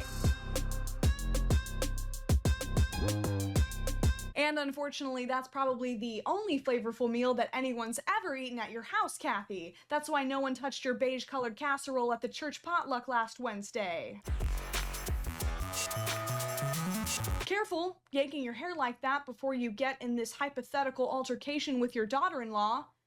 You might want to preserve what's left. All jokes aside, the toxic boy mom parenting style leads to very severe consequences. Mothers that have emotionally I can't say that word, so I'm just gonna say swiping right at the family function relationship with their sons and put them on a pedestal create men who are emotionally immature and entitled and who will end up being lazy, if not outright abusive partners. He hits his sisters. He punches them. I think what's so tragic about the toxic boy mom is that there's really only 2 endings for her. Option 1, she poisons all of her son's romantic relationships, or option 2, he sets boundaries with her and starts cutting her out of his life. But we're not done yet. Don't worry. I've saved the worst for last. Oh no.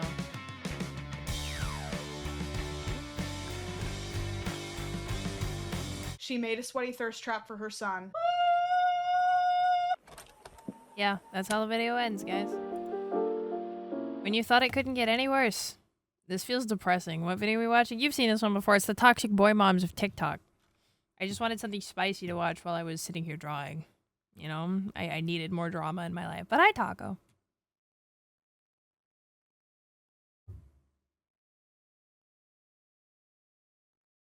I love this comment. Boy moms took a trend that was originally teaching my daughter how to do traditionally male skills that girls aren't often taught so that she never feels reliant on a man, and turned it into teaching my son to be even more critical of women.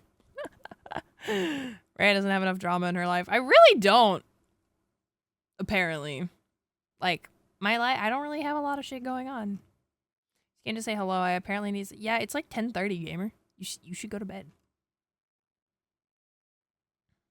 Can spice up some drama if you want. Why would you do that? Do you want that for me? Is that what you want for me?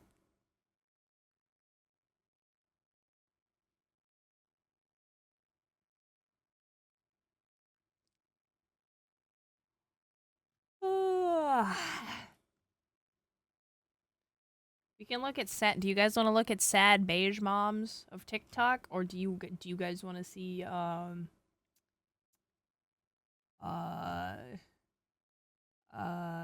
not how girls work?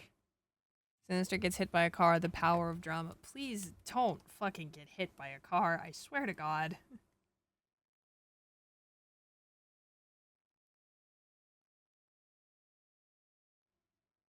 I'll be very sad if you do that. What are we feeling on the videos? I think I got one more video left in me before I gotta call it.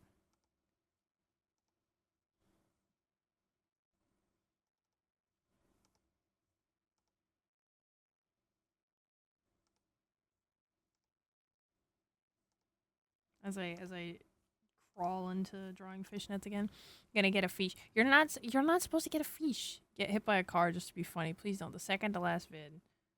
What's the second to last vid? So there's not sad beige moms. We had sad beige moms. And then yeah, I mean there's not how girls work. Sad moms. Okay, we'll do beige moms. Sad beige moms are erasing. Okay. I want to get the last bit of my dinner. Just dessert. I'm hungry. I want sugar. So we're probably going to watch this, and then I'll probably be done with stream for today, unfortunately. But yeah, we'll be doing that, unfortunately. But we'll be rating someone. So thank you for coming by, Taco. The color from their kids' lives, one can of spray paint at a time, and the internet is not happy about it. Is this obsessive need for neutrals a threat to their children's development, or just another harmless trend? Let's talk about it. But first, there we go. Multiple TikToks have gone viral over the past my phone is few about months. to die. Go fucking charge your phone. Okay, bye, Taco. Have a good one. Blah, blah, blah, blah, blah, blah, blah. Can't say goodbye to Taco. Bye-bye, Taco. See you later, Taco.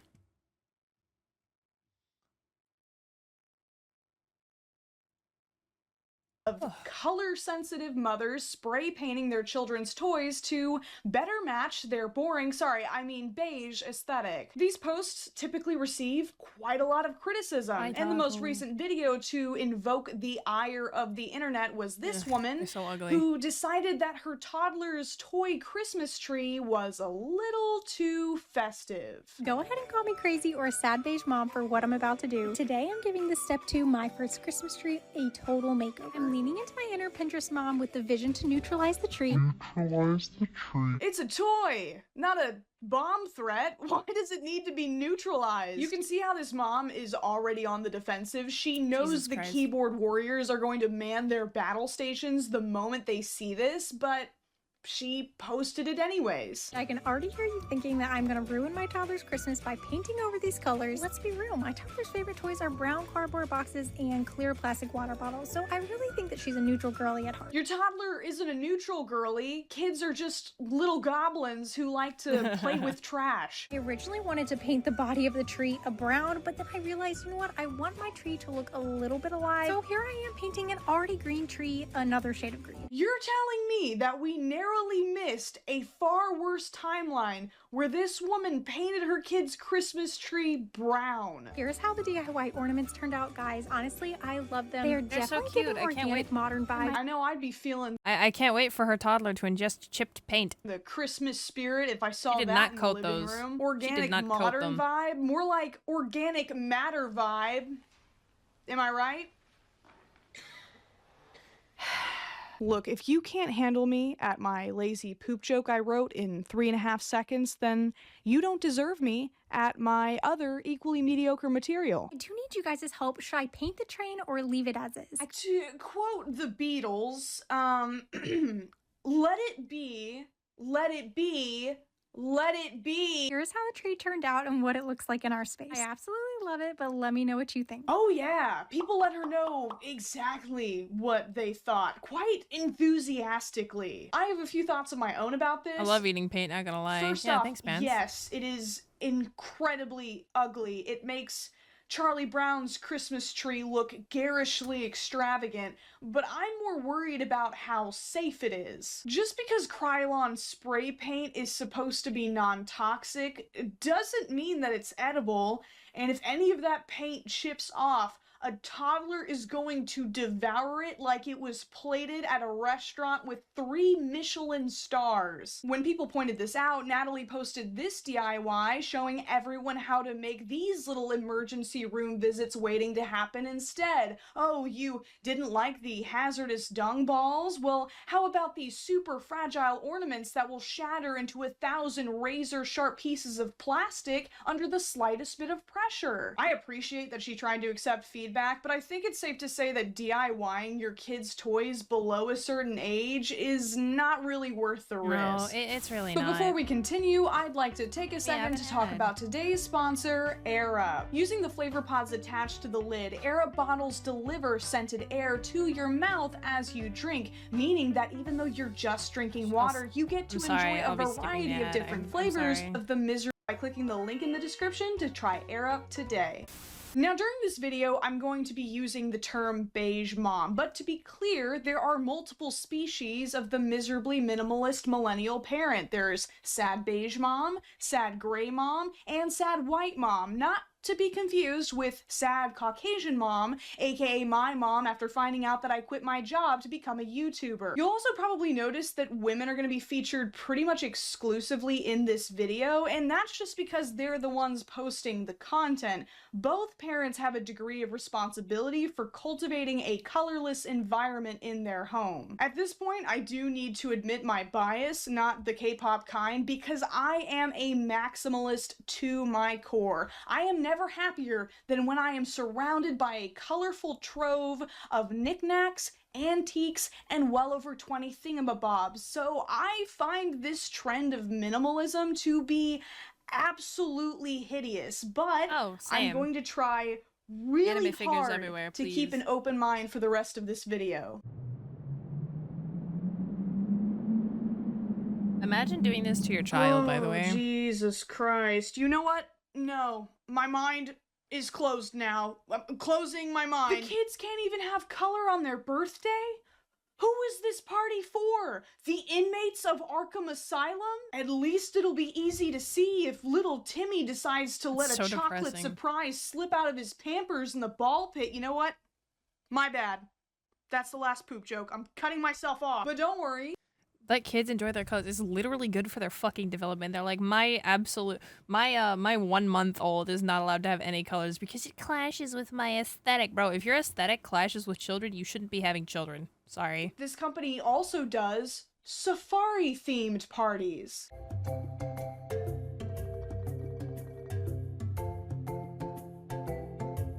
Oh yeah, that sure is one wild safari. Mom must have been feeling a little crazy last night when she ordered those 4x4 brown animal stickers to slap on the bouncy castle. She must have been having a little safari of her own with the box wine in the pantry to greenlight, sage light that obnoxious display. Look at this. Perfect. Oh my god. Holy shit. I thought I went colorblind for a second. It's like the first 30 minutes of The Wizard of Oz. The old one with the asbestos snow, to be clear. There's no place like home. Wrong. Thousands of middle-aged women decorate their house like this now. Happy medium between sad beige mom and not sad beige mom, and I'm just gonna show you why, so let's go. Okay, first up there's this. And then there's this. It is beautiful. Now what in the hell is that? A Vulcan's first abacus? Children from the Victorian era would be like, that looks depressing, I don't want to play with it, and then go back to licking the lead paint off their toys. Then there's this. We all have a good ball pit. And then there's this. Yeah, no, the light blue toy covered with the happy smiling faces of animal friends is so ugly. Bring in the cylinder. You've heard of ball pits. Now get ready for the pit of despair. Let's just jumpstart them right into the depressing realities of adulthood, shall we? There's this. And then there's this. Why? Like, you guys, you can't blame us. Okay, Yes, that's yes, just I can. homophobic. You replaced the adorable rainbow toy with what looks like a disassembled dentist chair. How's your kid gonna learn It's their Pride Month, colors Nero. with You know the what that means? arches? Huh? What? Do you want me to not kill, like, gay demons? What? Yeah, I love how it's like the arches, a disassembled dentist chair.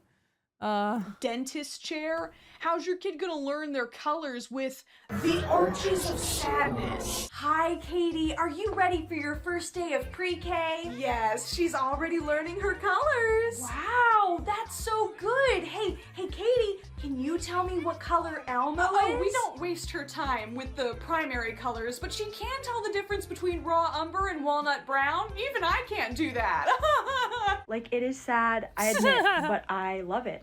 It is not an eyesore in our house. Like, If children are an eyesore, you are in the wrong place. You are in the wrong if you think things that belong to children are eyesores. You are incorrect.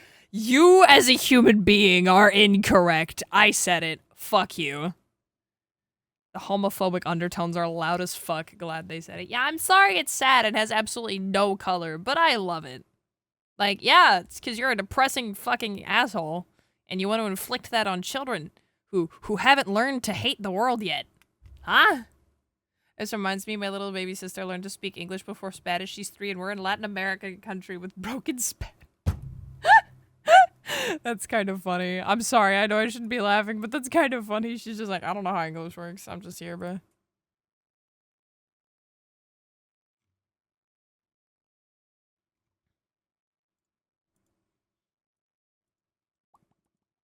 you gotta understand, like, why we are at least partial sad beige as moms. You have a certain style that you like, and that's fine. Having bad taste doesn't necessarily qualify as child abuse, but your house can't be a Pinterest board and still be a home. Your kids aren't renting their rooms, it's their house too, and they shouldn't be made to feel like their colorful toys are a hideous invasion of the space. Now obviously there's a scale to this. Not all beige moms are created equal. This is a pretty sad brown playroom, but you can see the spots of color poking out here and there. And then there's people like this, who literally throw away all their kids' toys and force them to cosplay as pilgrims for the internet. Somebody get this poor child a Skittle. She has years of Red 40 to catch up on. Sad beige mom posts inspire other sad beige moms. Companies have noticed the increased demand for Pinterest perfect toys. I, for one, love how my room is the only one painted white. That's fine. That's great. I love many colors. My room is blue. I love blue. Can you guys tell? Can you guys tell that I love blue? Can you guys tell? Can you guys tell that my room would be painted blue? I love blue. To supply. What in the beige mom is this? Prudence, chastity, You may select one wicked implement, but no more than that, lest the devil overshadow your heart with the sin of covetousness. Yes, Papa. They are colorless, lest you forget how colorless the world be without the grace of our Lord Father God. Amen. Amen. There is an entire beige Nah, I thought you liked green. That would actually be that's close. I do like green. Nah, you seem like a red enjoyer. The taco's a red enjoyer. economy with endless amounts of retailers offering desaturated toys at discounted prices. Whoa.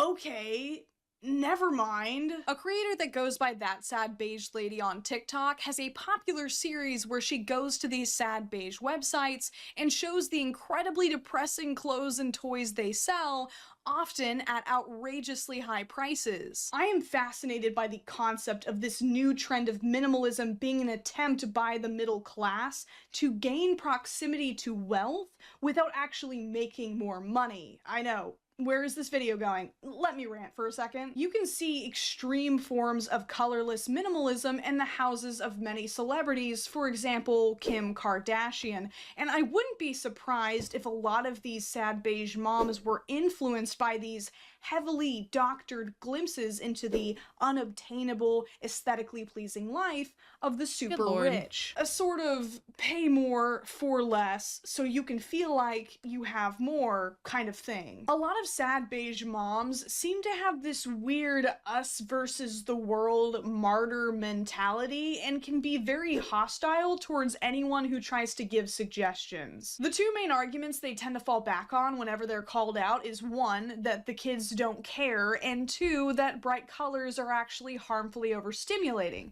But what do the experts say? I was able to find a really great article written by Nehul Agarwal that summarized the findings of pediatricians and psychologists on this issue. The article states that colors are very important for early cognitive and visual development. Having a lot of colors in an environment for babies to learn and recognize is also really good for language and emotional development. The article did actually address concerns about overstimulation, citing a study from 2016 that did indicate that too colorful of a play area could be disruptive, but it still makes it very clear that having primary colored toys is important for visual stimulation. The article also cites Dr. Jody LaVos as saying that while beige colored toys aren't necessarily harmful, babies crave high contrast, something that is missing from the sad beige aesthetic. Look, I'm not going to pretend that I'm any kind of expert on this issue, but I think these findings are substantial enough to put the spray paint away. I don't think that sad beige moms are the evil parents that the internet has made them out to be. It makes perfect sense to me that these women, who are expected to give up their lives for their children, to have their identities erased and replaced with motherhood,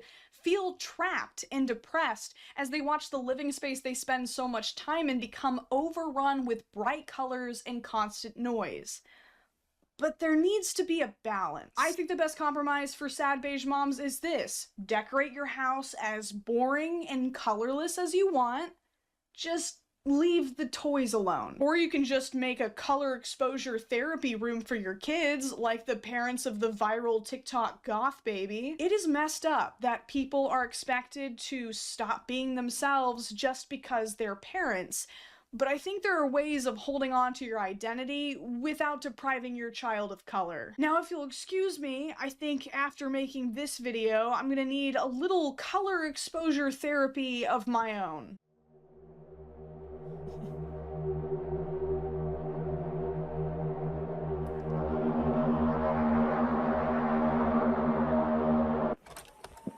Pretty much, yeah.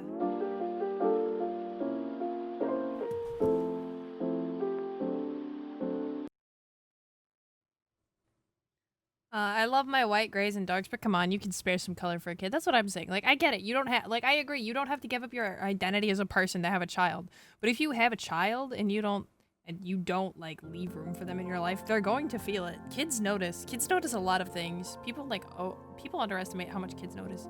I have to organize the books on the shelves. We're crushing it, though. You got it, Shuggle! I always go by let kids be kids. Yeah, how Finn feels. Kids are surprisingly nice. They can be, yeah. Kids can be surprising little, like, adorable little munchkins.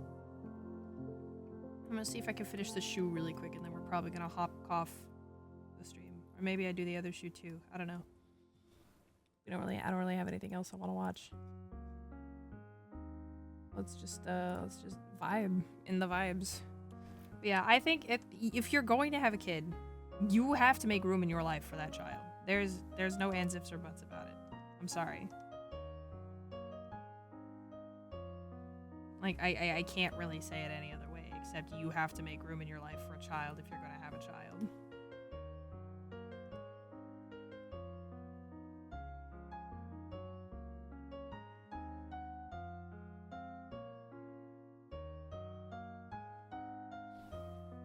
Thank you for streaming before I forget. Always great to vibe with you. Well, I'm happy to be a vibe.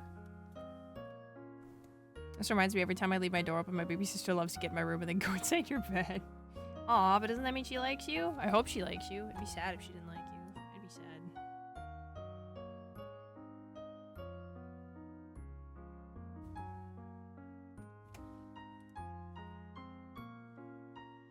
My sister and I were never really that close, but I think we were a bit too far apart in age. Like, we're the weird middle variant of, like, far apart in age, you know? Where it's, like, not close enough to be, like, close-knit siblings that grew up together, but not really far enough apart to have, like, the mentor type of thing. So, yeah, kinda sucks.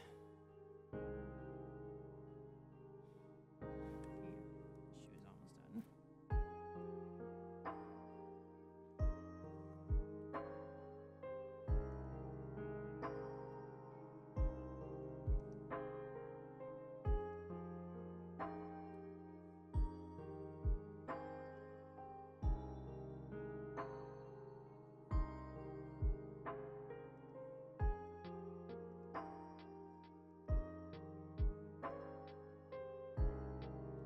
Oh, my lights are flickering. I need to find my power out kit. Oh no. Is there a storm, Shuggle? Is there a storm? Is that what this is? Is there a storm? I'll be very sad if there's a storm. I'll feel bad.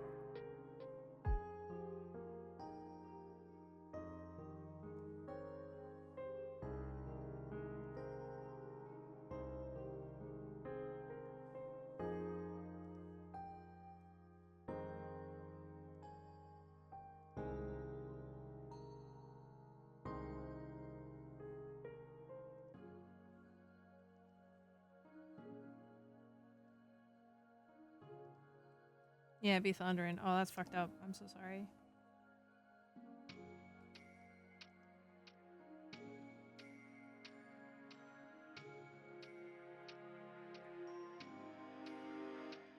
Where is the weapon triangle? Where's the weapon triangle indeed? That's what I'm wondering.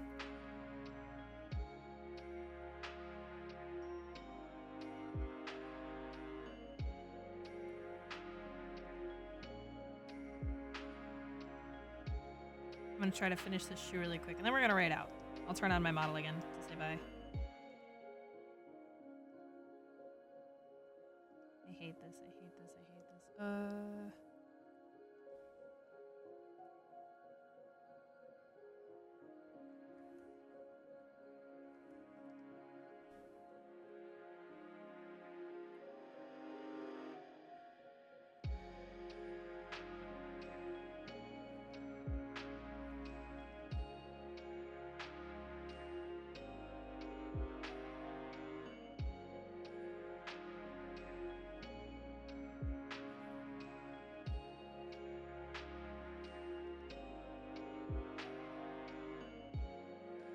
Shoe finished, yay.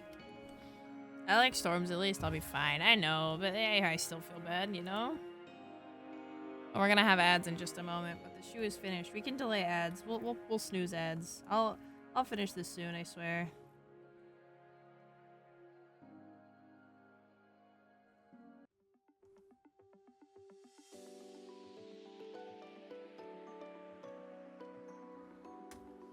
I'm slowly working on it. It's looking great so far. Thank you. Eventually I'll finish it. I promise. I'm kind of sad because this looks like the baddie looks great for this. But I'm just cannot head. Nope. Alright, let me turn on the model and we'll get back to the Deus Raya-ing, and then we're gonna raid out.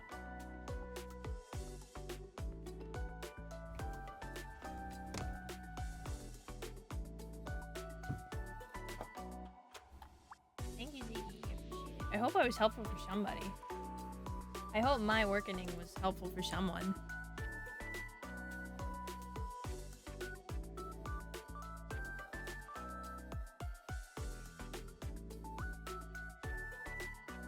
Yay, okay. I've been helped. That's good. I'm glad that you've been helped. Back to the magical girl outfit. Right. We go! I have to turn off my... Oh, it's off on the screen. Okay. There we go. Hi, guys. I'm Rhea. I'm back. I did so much, like, I got some good draws done during stream. That's good. We love that. I gotta go find someone to raid. I don't know who.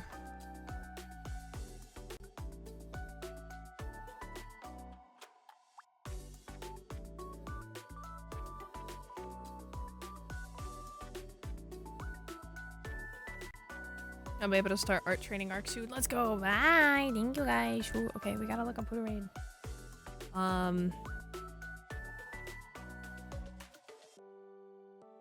Gotta refresh this page. I've been playing Hearthstone the whole time after I did my amazing fish. That's amazing. We love fish, though.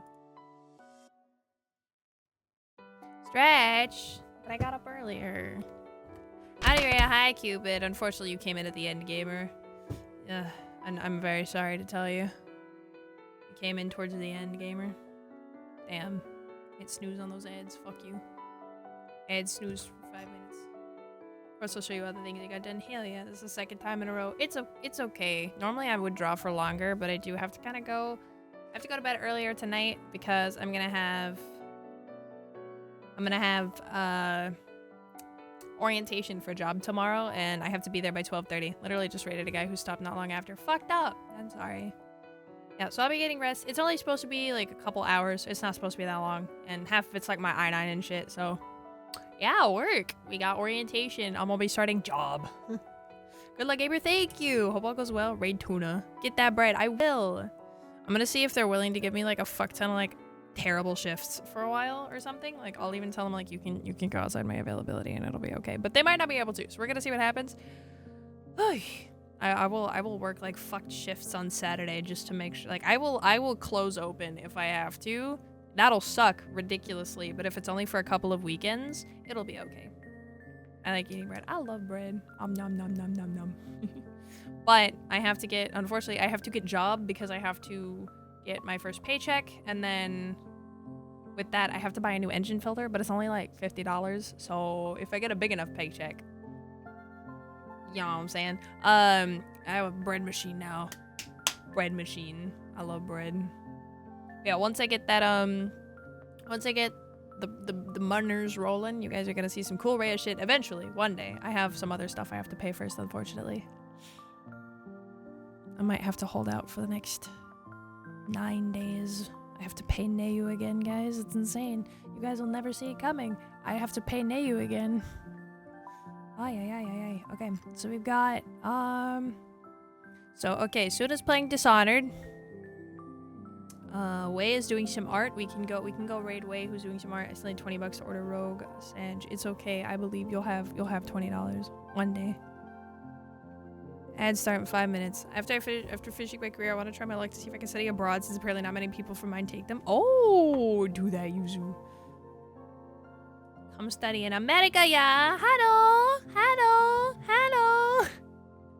You'll have some good things coming. I hope so. But you know. Sorry, I hope that didn't sound weird. We got Bun is also doing some art. She's drawing emotes. Hello. So we've got Wei, who's doing art right now. She's working on a VTuber child. And we got Bun, who's working on an emote right now. We've also got a couple of things going on.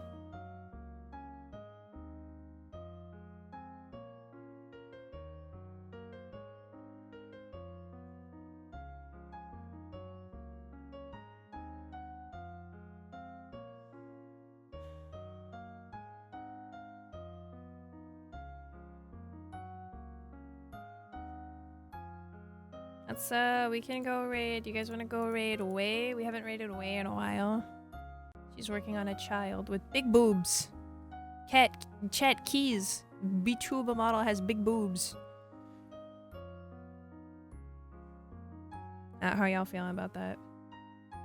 Big boobs. Yeah, I love big boobs. We love women. Women. Let's go right away. Let's go right away. There's the link in case you guys can't take it along with the raid. And I will be seeing you guys all on Friday. I know I said there might be a stream tomorrow. Even though my orientation will not interfere with stream at all. I'm going to be canceling because we're trying to do that new schedule that Casey Mane-san set up for me. So we're gonna try. We're gonna see how good this goes. And I'm going to take breaks and take care of myself and be very, very cool and very awesome. There's no full-time content creator here. We are full-time living life. That is what we're doing. So we're gonna stream on Friday at 6:30. Not what schedule said. 6:30. Oh, and I hope I can stop in. Yeah. I don't know what's gonna happen on Saturday though. So we might stream late. We might not. I'm gonna have to see what schedule's gonna start looking like. Cause streams might get shorter for a while since I'm starting so late. But they might not. I don't know. We're gonna see what happens. I should probably have asked for Saturday off instead of Friday and just worked on Friday, but the world may never know what my decisions are. So I'll see you guys on Friday, and it will be super fun. So in case anybody doesn't know, I have a Discord where you can join. You can send me memes, fan art, and anything you find at 3 a.m. I've also got a VODs channel where you can see any of the previous games that I've played before, and if you want to check out stuff that I've seen and you want to see my reaction to it, if you're curious. We've also got... I got social media that I'm genuinely trying to post on again. We have another Archives of the DMC coming out on Friday. I'll be posting that as well. And, yeah, so we'll be doing that. And then after that, I'm going to be trying to post 3 days a week. So you guys keep a lookout for that. I've also got I've got some song covers that are out. In case you want to listen to me sing for some reason. I don't know why you would do that. You people are crazy. But for now, we got the raid commands. So the first two are for subs, not subs. They're for everybody. I don't know. The last one is for subs, but don't copy it if you're not a sub because it won't work. It will literally not work unless you want to spend 80 channel points and unlock the emote for the next 24 hours, in which case you can raid with us. And for now, we're going to be starting the raid with Way. There you go. We're going to go raid Way. She's drawn VTuber child. So guys, go treat her well. Be nice. Be kind. Spread happiness and love, and I'll see you guys on Friday. See you guys on Friday. There's the raid command again, just in case. Grab it, grab it, grab it. I'm gonna press in case you need the link. There it is again. I'll see you guys on Friday. Bye bye. Bye bye. Bye bye. Bye bye. Bye bye. Bye bye. Bye bye. Bye bye. Bye bye. Friday. Yeah. Friday. Okay. Bye bye. Bye bye. Bye bye.